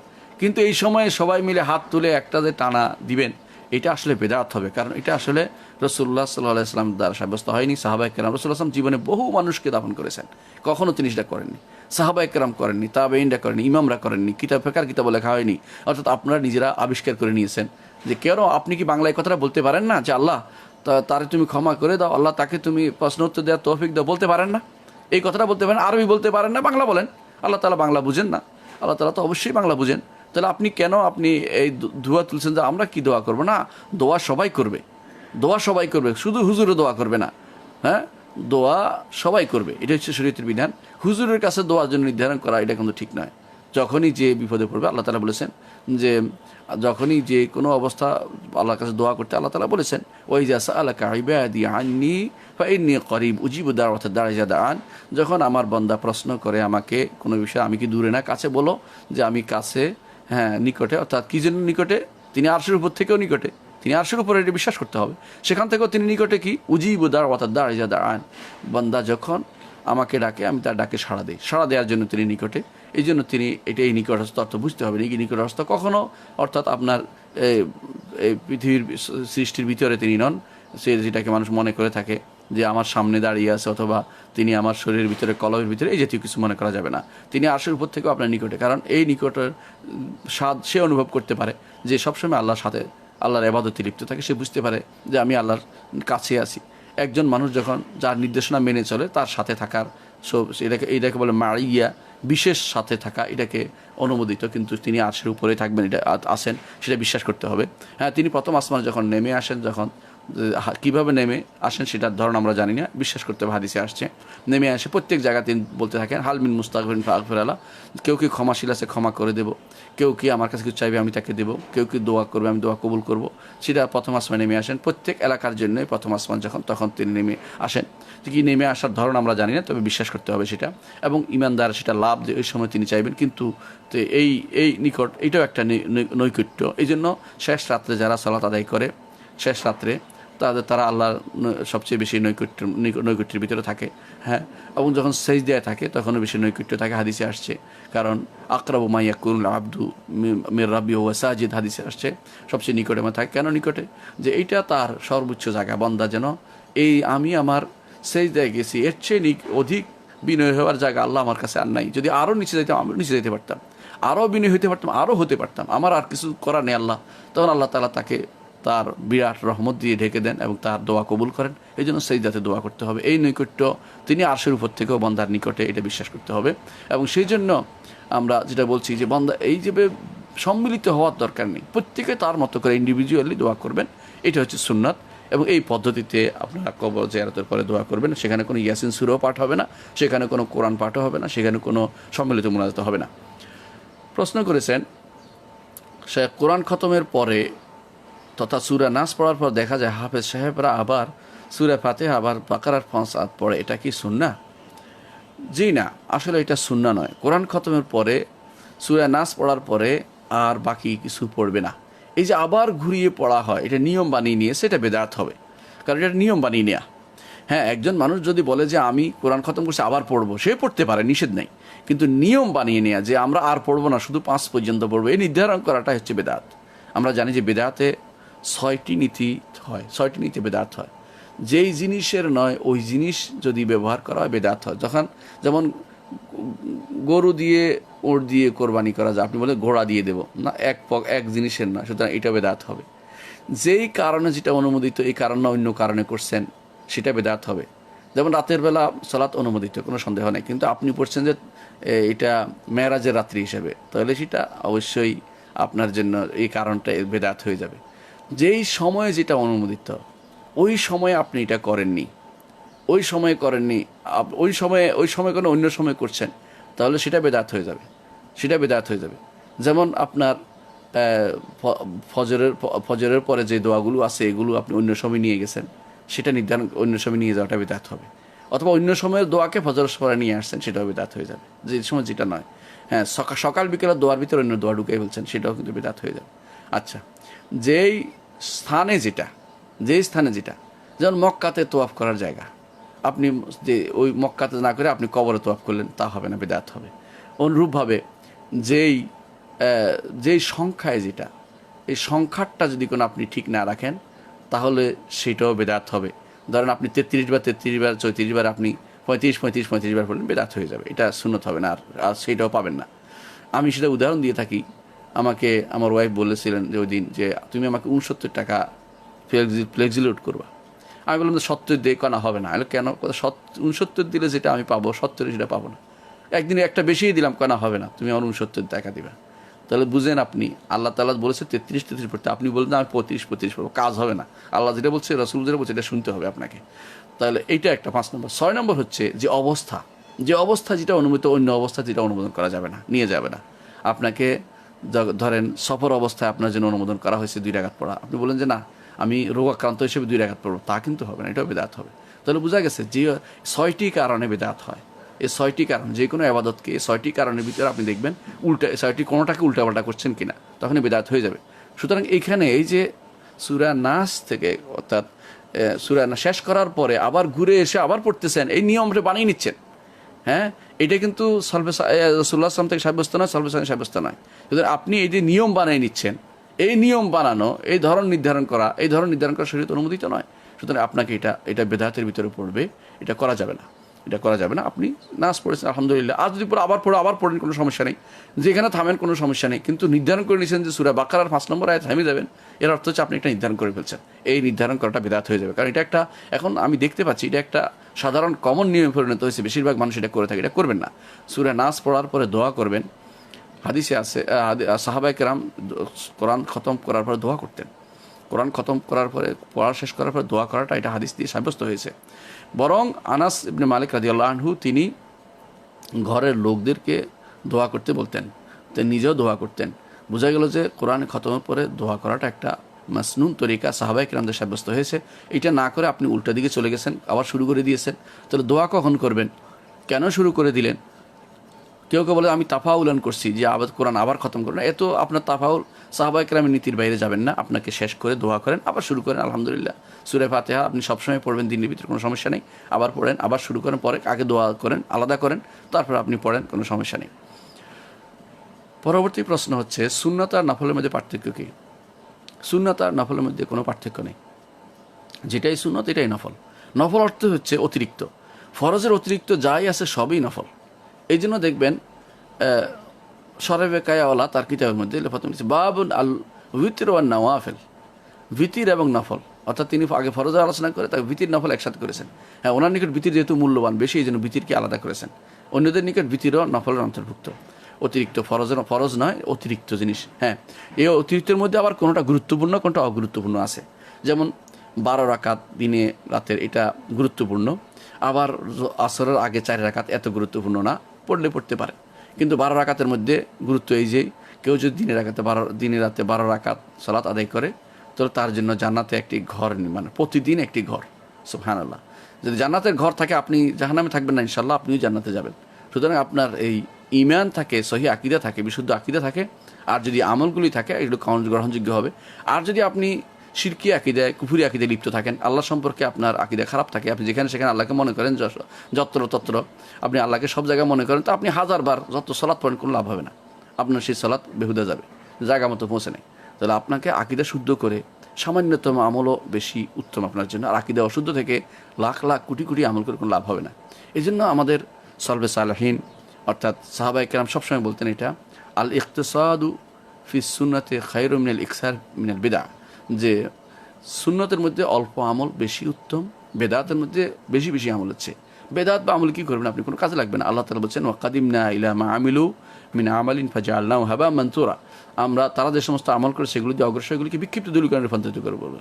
আবার আল্লাহ তাআলা বলছেন আমিলাতুন নাসিবাত তাসলা নারন হামিয়া, আমল করেছে কষ্ট পাবে, জাহান্নামে চলে যাবে।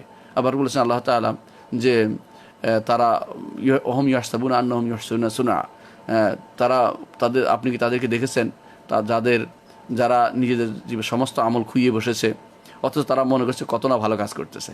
অনেক মানুষ যারা এই যে ঘন্টার পর ঘন্টা দাঁড়িয়ে দাঁড়িয়ে দুরুদ পড়তেছে, মিলাদ পড়তেছে, এরা মনে করে কত না ভালো কাজ করতেছে। অনেকে কবরের কাছে জান দিয়ে ফেলতেছে কবরের জন্য, মিলাদের জন্য, অনেকে বেহুদা আকীদার জন্য, এই যে আল্লাহকে সর্বত্র সাব্যস্ত করার জন্য ব্যস্ত হয়ে পড়ছে, ফেসবুক গরম করে ফেলতেছে। এগুলি বেহুদা কাজ করতেছে, এগুলির কারণে আখিরাতে সে জবাবদিহি করতে হবে, কষ্ট পাবে। হ্যাঁ, তাসলা নারন হামিয়া, শেষ পর্যন্ত তার পরিণাম নির্ধারিত হবে, আল্লাহ তাআলা নির্ধারণ করে দেবেন কোথায় যাবে। তাহলে বোঝা যাচ্ছে যে বেদাতের ভিতরে সময় দেওয়া যাবে না, বেদাতের মধ্যে সময় দেওয়া যাবে না, সুন্নতের জন্য সময় দিতে হবে।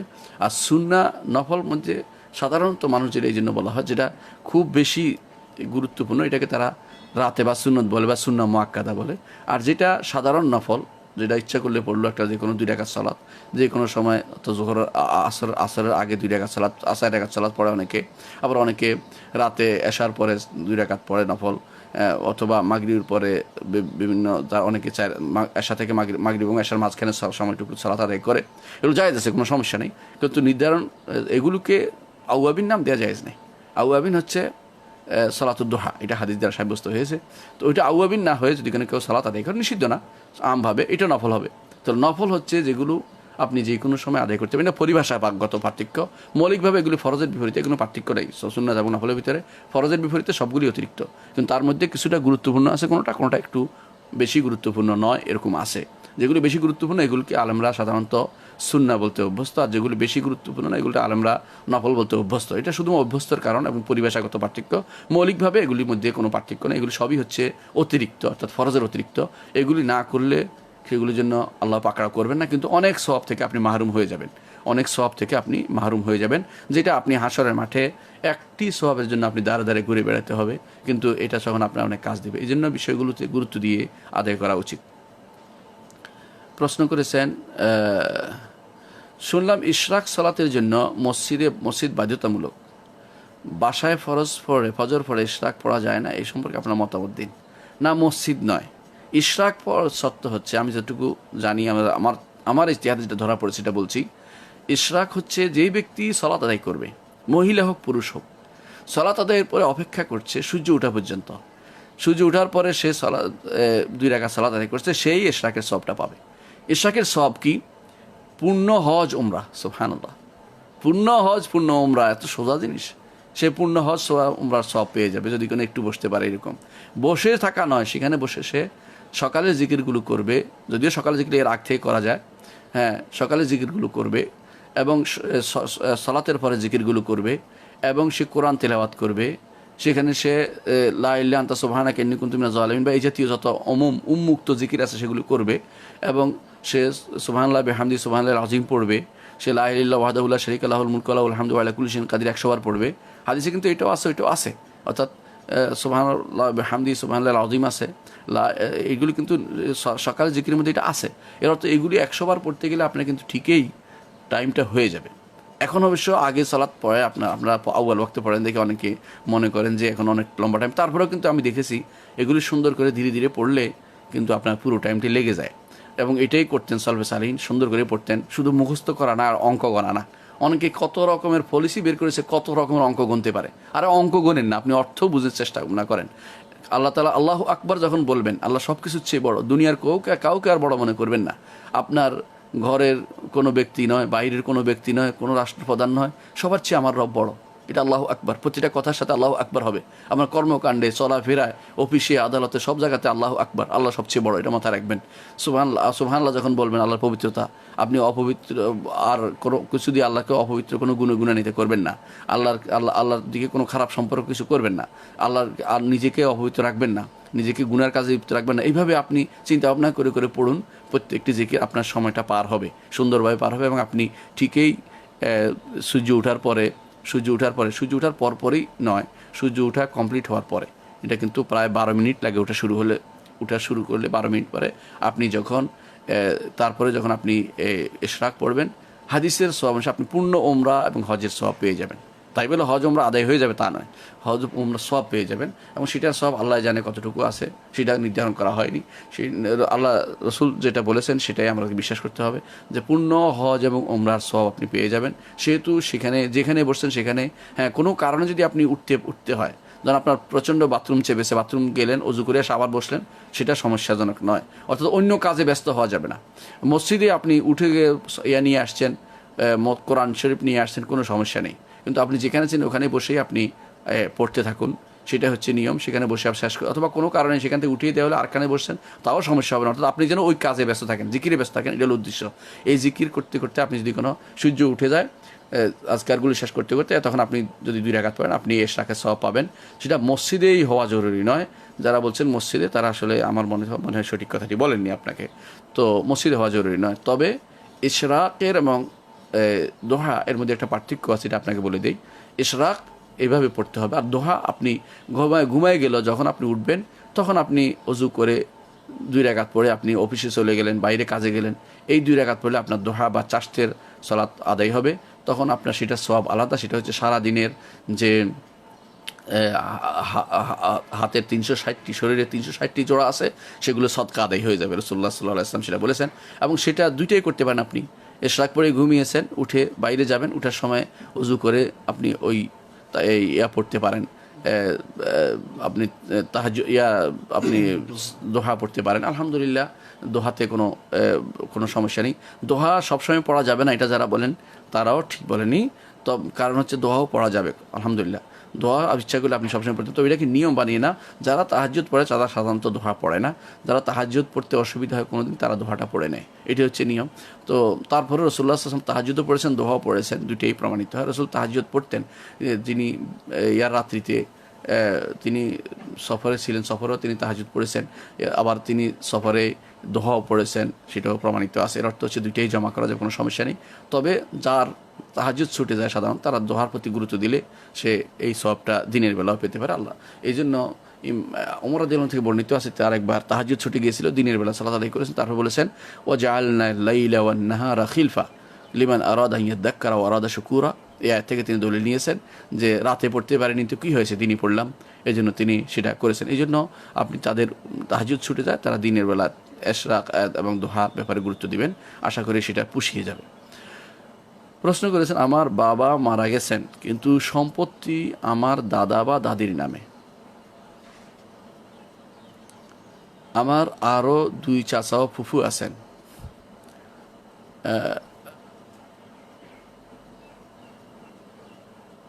দাদা দাদি এখন জীবিত আছেন। দাদা দাদি মারা গেলে আমি কি দাদার সম্পত্তির সমান অংশ পাবো? বুঝছি। অনুরূপ আমার মা মারা গেছেন, আচ্ছা, তার 2 বছর পর আমার নানাও মারা গেছেন কিন্তু নানি এখনও জীবিত আছেন। সম্পত্তি আমার নানা নানির নামে রয়েছে, আমার মামা খালা তারাও রয়েছেন। আমি কি এখন নানার বা নানির সম্পত্তি অংশ ইসলামী শরিয়া মোতাবেক পাবো? জানালে খুবই উপকৃত হতাম। এটা তো বিখ্যাত মাসালা, এটা তো আপনার জানার কথা যে শরীয়তের দৃষ্টিতে আপনার দাদা দাদির নামে যে সম্পত্তি আছে সেটা আপনি সরাসরি পাবেন না। যদি আপনার কোনো চাচা ফুপু জীবিত থাকে, তারা চাচা ফুপুরা পাবে, আপনি পাবেন না, আপনি কিছুই পাবেন না। কারণ হচ্ছে আপনি তাদের জন্য আপনাকে দিতে গেলে এটা হয়ে যাবে, মানে ফরজ ভঙ্গ হয়ে যাবে, ফরজের নিয়ম পুরো ফরায়েজটাই নষ্ট হয়ে যাবে, এটাকে আর ঠিক করা যাবে না। বর্তমানে যা হচ্ছে, এমন অবস্থা হয়েছে যে কারটা দিবে, কয়জনকে দিবে, যেতে দেখা গেছে ছেলে কেউ মেয়ের নাতির দিকেও নিয়ে গেছে, কেউ ছেলে নাতির দিকে নিয়ে গেছে, কারণ এটি সবই হচ্ছে হারাম কাজ এবং সেগুলো শরীয়তের বিরুদ্ধে লঙ্ঘন, কোরআন এবং সুন্নাহর নির্দেশকে লঙ্ঘন করা হচ্ছে। নির্দেশ হচ্ছে যতক্ষণ উপরের তবকা জীবিত থাকবে নিচের স্তরের লোকেরা পায় না। সেই জন্য আপনি আপনার বাবা আপনার দাদার জীবদ্দশা আপনার বাবা মারা গেছে, তিনি আপনার দাদা থেকে ওয়ারিশ হন নাই, আপনিও ওয়ারিশ হবেন না। তো আপনি কি পাবেন? আপনার জন্য শরীয়তের বিধান হচ্ছে, দাদার উপর কর্তব্য হচ্ছে আপনার জন্য একটা ওসিয়ত করা, এটা ওয়াজিব তার উপরে। এই ওয়াজিব দায়িত্ব দাদা পালন করা উচিত যে এই ওসিয়ত 3/1 মধ্যে আপনার জন্য বা আপনার মতো তার যে সন্তানরা মারা গেছে তাদের সন্তানদের যারা বাকি আছে তাদের জন্য 3/1 সম্পত্তির মধ্যে ওসিয়ত করা তার উপরে কর্তব্য, এটা পালন করা উচিত। আর বাকিগুলোই তাদের সম্পত্তি জীবিত সন্তানদের মধ্যে বণ্টিত হবে, আপনার কাছে আসবে না। অনুরূপভাবে ওখানেও নানা নারী মাসালা তো সে একই অবস্থা, মামা পাবে, মামা পাবে এবং খালারা পাবে, কিন্তু আপনার পাবেন না। কেন আপনি পাবেন না? আপনার মা তো যিনি অংশ নিতেন তিনি তো নাই, এই জন্য মাঝখানে ছেদ পড়েছে, কাটা পড়েছে, এই জন্য আপনি পাবেন না। তো সেখানে কি হবে? সেখানেও তিনি আপনার দাদার উপর কর্তব্য ছিল, আপনার নানার উপর কর্তব্য ছিল আপনাদের জন্য কিছু একটা ওসিয়ত করে যাওয়া, যাতে করে আপনারা একেবারে বঞ্চিত না হয়ে যান এবং আপনাদেরকে সহযোগিতা করা, হেবা করা, বিভিন্ন জিনিস দিতে পারে। যেহেতু আপনার ওয়ারিশ না, ওয়ারিশের জন্য ওসিয়ত করা যায় না, কিন্তু ওয়ারিশ ছাড়া অন্যদের জন্য উন্মুক্ত আছে, ওসিয়ত করতে পারবে, আপনাদের জন্য ওসিয়ত করতে পারবেন, আপনাদের জন্য দান করতে পারবেন, আপনাদের জন্য কিছু লিখে দিতে পারবেন। এটা তো নিষেধ নাই শরীয়তে।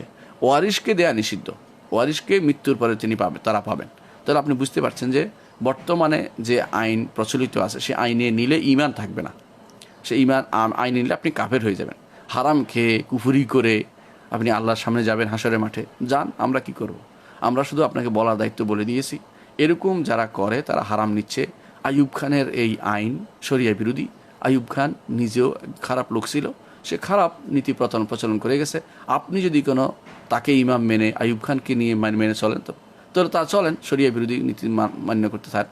আখিরাতে আল্লাহ তাআলা আপনার জন্য ইন্না রাব্বাকা লাবিল মিরসাদ। আর যদি আল্লাহ এবং তার রাসূল নীতি মেনে চলেন তাহলে আপনাকে কোনো কিছুই আপনার দাদা থেকে নিবে, যত ওয়ারিশ হিসেবে নেবেন না। ওসিয়ত হিসেবে তিনি যা করে যাবে তা নিতে পারবেন, দান হিসেবে যা করে যাবে তা নিতে পারবেন। ঠিক অনুরূপে আপনার নানাও আপনার জন্য যে ওসিয়ত করবে সেটা নিতে পারবেন, আপনার নানা যেটা দান হিসেবে সেটা নিতে পারবেন, কিন্তু ওয়ারিশি সম্পত্তি হিসেবে আপনারা কিছু নিতে পারবেন না, দাবি করতে পারবেন না, এমনকি দিলেও নেবেন না, কারণ আল্লাহর শরীয়ত লঙ্ঘন হয়ে যাবে। কেউ যদি আপনাকে চুরি করে টাকা এনে দেয়, এটাকে আপনি নিতে পারেন আপনি জানার পরে, কারণ রাসূলুল্লাহ সাল্লাল্লাহু আলাইহি ওয়াসাল্লাম বলেছেন কেউ যদি কোনো জানে যে এটা চোরাই সম্পদ আর রাখছে, সেও একজন চোর। সেও একজন চোর। তো এই জন্য যেই ব্যক্তি আপনাকে যেই কোর্ট বা যেই ব্যক্তি যেই উকিল ভাগ করে বন্টন করে দিবে, সেও হারাম কাজ করছে, সেও ইমান হারা হচ্ছে, আপনি ইমান হারা হচ্ছেন। কোনো আলেম কোনো দিন সেটা অনুমোদন করবে না, জায়েজ মনে করে না। আলহামদুলিল্লাহ যুগ যুগ ধরে আলেমরা সঠিক পথে আছে, এবং সেটা এখানে কোনো মতভেদও নাই, পার্থক্য নাই, এবারে কোনো মতভেদ নেই কোনো আলেমের। এটা ইজমায়ের বিপরীত কাজ করেছে যে করেছে আইয়ুব খান। আইয়ুব খান বেশি দরদি হয়েছে আল্লাহর থেকে, এই জন্য আইয়ুব খানের উপর আল্লাহ যা তার উপর পড়া দরকার সেটা পড়া উচিত, যদি সে তওবা না করে গিয়ে থাকে। উল্টো হয়ে গেছে। আর একটু দিই। প্রশ্ন হচ্ছে, অজু করার পর অজুর যে 2 রাকাত আছে, সেই 2 রাকাত নামাজ পড়ার কি কোনো নিষিদ্ধ ওয়াক্ত আছে, নাকি আমি যখনই অজু করবো অজুর নামাজটাই পড়ে নেব, তাহিয়াতুল অজু? জি, যখনই অজু করবেন তখনই 2 রাকাত সালাত পড়বেন। এটা হচ্ছে রাসূলুল্লাহ সাল্লাল্লাহু আলাইহি ওয়াসাল্লামের সাহাবী বিলাল রাদিয়াল্লাহু আনহু, রসুল বললেন যে বিলাল, তুমি এমন কি কাজ করেছ যে কারণে আমি তোমার খসখসা শব্দ শুনতে পেয়েছি জান্নাতে, আমার আগে শুনতে পেয়েছি। বিলাল রাদিয়াল্লাহু বললেন যে ইয়া রাসূলুল্লাহ, আমি তো যখনই অজু করি তখনই 2 রাকাত সালাত আদায় করি। এই জন্য যখনই অজু করবেন তখন 2 রাকাত সালাত আদায় করবেন। সেটা কারণে এরকম মসজিদে ঢুকলে 2 রাকাত যেমন পড়েন, তেমনি অজু করার কারণেও 2 রাকাত সালাত আদায় করতে পারবেন। এটার জন্য নিষিদ্ধ সময় দেখাবেন না, নিষিদ্ধ সময়ের দিকে তাকাবেন না যদি সময় পান। আর যদি কোনো আপনি নিয়ত আছে পড়েন, কিন্তু এখন দেখছেন সামনে সালাত দাঁড়িয়ে গেছে অথবা সুন্নত পড়ছেন, সুন্নত পড়বেন, তাহলে সেটাও আদায় করে ফেলতে পারেন। আর যদি অজু করে মসজিদে ঢুকছেন তাহলে 2টা একসাথে আদায় হয়ে যাবে। যদি কোনো আপনি 2 রাকাত পড়েন, তাহিয়াতুল অজু পড়লে, তাহিয়াতুল মসজিদ পড়লে, মসজিদেরটা পড়লে 2টা আদায় হয়ে যাবে, 2টা একসাথে আদায় হয়ে যাবে। আর যদি নিষিদ্ধ সময় না হয়, উন্মুক্ত সময় হয়, তখন 2টা ভিন্ন ভিন্ন পড়বেন। নিষিদ্ধ সময় একটার বেশি পড়বেন না, কারণ বারবার নিষিদ্ধ বা আপনি আদায় করলেই 2টা আদায় হয়ে যাচ্ছে। মসজিদে ঢুকার দাও আদায় হচ্ছে, সালাত আদায় হচ্ছে, আপনি 2বার নিষিদ্ধের ভিতরে কেন পড়বেন? যেটা একটা নিষিদ্ধ আসছে যে এই সময় সালাত আদায় করা নিষিদ্ধ, কিন্তু একবারবার আবার সালাত না পড়ে বসতে নিষিদ্ধ করা হয়েছে, ওইটা নির্দেশ। এই জন্য ওইটাকে পালন করতে গিয়ে আপনি এটা করবেন। কিন্তু যেহেতু আপনার অজুরটা এত বেশি গুরুত্বপূর্ণ না, মসজিদে ঢুকারটা যত বেশি গুরুত্বপূর্ণ। মসজিদে ঢুকারটা বলা হয়েছে ফালা ইয়াজিলিসান না, কেউ যেন না বসে, কেউ যেন কোনোভাবেই না বসে যতক্ষণ 2 রাকাত না পড়ছে। অজুর ব্যাপারটা হচ্ছে একদম নফল রয়ে গেছে। এই জন্য অজুরটা আপনি পড়বেন যদি আপনি সময় পান, আপনি কিন্তু অজুরটাকে এত গুরুত্ব দিবেন না, মসজিদে ঢুকাটার মতো নয়। হ্যাঁ, অজুরটাও আপনি পড়তে পারবেন। আপনার যে অভ্যাস থাকে যে আপনি যখনই অজু করেন সালাত আদায় করেন, 2 রাকাত সালাত আদায় করবেন, আপনি অন্যদিকে তাকাবেন না কখন কি কোন সময় পড়ছেন। কিন্তু মসজিদে ঢুকে গেলে তখন ওইটার আদায় হয়ে যাবে নিষিদ্ধ সময়। নিষিদ্ধ সময় না হলে আপনি আগে 2 রাকাত পড়বেন অজুর, তারপরে মসজিদে ঢুকার 2 রাকাত পড়বেন, 2টাই জায়েজ আছে, পরপর পড়লে কোনো সমস্যা নেই। আর যদি নিয়ত করেন যে 2টা একসাথে, তাও জায়েজ আছে। আর যদি কোনো সুন্নত পড়েন মসজিদে ঢুকে, তখন সুন্নতের সাথে নিয়ত করবেন, তাও সমস্যা নেই। আর যদি দেখেন যে সালাত শুরু হয়ে গেছে, তাও একসাথে সালাত 3টার আপনি সালাত আদায়, বড়টার ভিতরে সবগুলি আদায় হয়ে যাবে, কারণ আপনার সময় পাননি দেখে পড়তে পারেননি। এটা হচ্ছে যার অভ্যাস আছে। আর যার অভ্যাস নাই পড়ার, শুধু শুধু নিয়ত করলে কাজ হবে না। শুধু শুধু নিয়ত করলাম যে আমি 4টা 5টা নিয়ত করে বললাম, এই সমস্ত কাজ হবে না। কারণ আল্লাহ তাআলা দেখতেছেন আসলে লোকটা পড়ে, তখন তাকে সময়ের কারণে, অবস্থার কারণে তাকে সেটা দান করবেন। এটা আসলে বুঝে নিতে হবে। এগুলি আল্লাহ তাআলার সাথে তো আর আমরা ফাঁকিবাজি করতে পারি না। আল্লাহ তাআলা তো বুঝেন যে কার অন্তরে কী আছে, সেই হিসেবে আল্লাহ তাআলা ইনশাআল্লাহ আমাদেরকে এর পুরস্কার দিবেন। পরবর্তী প্রশ্ন হচ্ছে, কোনো মেয়ে গর্ভবতী হলে সেটা কি লোকজনকে জানানো যাবে? অনেকে লোকজনকে বা আত্মীয় স্বজনকে জানাতে চান না, বদনজরের ভয়ে করণীয় কি? গর্ভবতী হলে জানানোর প্রয়োজন নেই। জানানো ওকে প্রয়োজন, যেটা আপনার প্রয়োজন। ধরুন ডাক্তারকে বলা দরকার দেখা খোঁজখবর নেওয়ার জন্য, অথবা আপনার মেয়ের বাবা মাকে জানানো দরকার, যারা তাদের মেয়ের প্রতি যত্ন নিতে পারে সময় মতো, অথবা যারা যত্ন নিবে তাদেরকে জানানো দরকার। সোজা কথা এটাই। এখানে বাইরের লোকদেরকে জানানো কী জন্য? এটা একটা একান্ত জিনিস, এটাকে বাইরে জানানোর কোনো মানেই হয় না। তো এটা বদনজরের বিষয় নয়, বদনজরের সাথে সম্পৃক্ত নয়। লাগতেও পারে কারো কারো বদনজর, অসম্ভব কিছু না, কারণ অনেকে চোখ লাগে, এটা সত্য কথা, এটা হক। আলাইনু হাক্কুন, রাসূলুল্লাহ সাল্লাল্লাহু আলাইহি ওয়াসাল্লাম বলেছেন চোখ লাগাটা হক। এই জন্য শুধু শুধু বলবেন কেন? অনেকে এটা নিয়ে কথা বললে হায় রে কত বাচ্চা হয়, সঙ্গে সঙ্গে বাচ্চা পড়েও যেতে পারে। তো এই জন্য না লাগাটা উচিত, বেশি বলা উচিত নয়। এমন লোকদের বলবেন যারা তার যত্ন নিবে, তার প্রতি সহযোগিতা করবে তার এই অবস্থায়, কারণ তারা খুব অসুস্থ হয়ে পড়ে, এই সময় তাদেরকে সহযোগিতা করাটা উচিত। এরকম সে সময় বলতে পারবেন। কিন্তু এটাকে প্রচার করে ফলাও করে বেড়ানো, এটা কিন্তু ঠিক নয়। বিশেষ করে এটা কিন্তু বাচ্চাদের কাছে কোনোভাবেই প্রচার করা উচিত নয়, কারণ এটা দ্বারা তারা খারাপ একটা ইফেক্ট নেবে এবং কারণ খুঁজতে থাকবে। বাচ্চারা একটা ছোটো জিনিসকে বড় করে দেখে, এবং এটাকে দেখতে দেখতে কী ঘটনা কীভাবে হইলো, কত প্রশ্ন করবে, তার হিসাব আপনি আর খুঁজে পাবেন না। তো এই জন্য এই জাতীয় জিনিসগুলো আপনি শুধুমাত্র যারা বুদ্ধিমান, আকেল, যারা বুদ্ধিমান, তাদের মধ্যে সীমাবদ্ধ রাখবেন, এবং যাদের উপকার হবে। আর যাদের অপকারের ভয় করেন তাদের কাছে বলবেন না, কারণ আসলে চোখ রাখাটা হক, সুতরাং কেন আপনি তাদের কাছে বলবেন?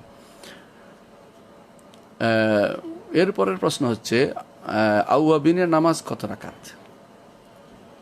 আউয়াবিন নামাজ আসলে আমাদের দেশে যে প্রচলিত আছে আসর মাগরিবের পর থেকে এশার পর্যন্ত, এটা কিন্তু বিশুদ্ধ হাদিস দ্বারা সাব্যস্ত হয়নি। ওই সময় সালাত আদায় করা যাবে, কিন্তু এটা আউয়াবিনের সালাত নয়। আউয়াবিনের সালাত আমরা যেটা বুঝি সেটা বলছি, এটা হচ্ছে আউয়াবিনের সালাত হচ্ছে চাষতের সালাত, অর্থাৎ যেটা দোহা। এইটা 2 থেকে 8 রাকাত পর্যন্ত পড়া যাবে। 2 রাকাত পড়ছেন সমস্যা নেই, 4 রাকাত সমস্যা নেই, 6 রাকাত সমস্যা নেই, 8 রাকাত সমস্যা নেই। 2 রাকাত করে আপনি 8 রাকাত পড়ুন, এটা হচ্ছে বিশুদ্ধতম মত যে 8 পর্যন্ত পড়তে পারবেন আউয়াবিনের সালাত। আলহামদুলিল্লাহ। সরকারকে ভ্যাট বা ট্যাক্স ফাঁকি দেওয়া পণ্য ক্রয় বিক্রয় করার বিধান কি? সরকারকে ভ্যাট বা ট্যাক্স ফাঁকি দেওয়া পণ্য ক্রয় বিক্রয় করা জায়েজ নেই, কারণ এর ট্যাক্সের হক আবার সমস্ত মানুষের কাছে চলে যায়। আপনি ফাঁকি দেওয়া শুধু সরকারকে ফাঁকি দেননি, আপনি সমস্ত বাংলাদেশের মানুষকে ফাঁকি দিয়েছেন। সুতরাং আপনার উচিত নয় জেনে শুনে ট্যাক্স ফাঁকি দেয়া। যদি জানেননি সেটা দিয়েছে অথবা কেউ আপনি তুলে ধরেনি চলে গেছে আলাদা কথা, যখন জানছেন যে এটা ফাঁকি দেওয়া হচ্ছে সেটা আপনি ক্রয় করা, সেটা আপনি বিক্রয় করা, সেটাকে এভাবে মানুষের কাছে প্রচার প্রসার করে দেওয়া, নিজে এটাকে উৎসাহিত করা সবটি হারাম হবে, জায়েজ হবে না। কারণ সারা বাংলাদেশের মানুষের হক আপনি নষ্ট করেছেন ট্যাক্স না দিয়ে। সেটা কিন্তু খেয়াল রাখবেন, হাসরের মাঠে ধরা খাবেন। কিয়ামতে কারা শাফাত করতে পারবে?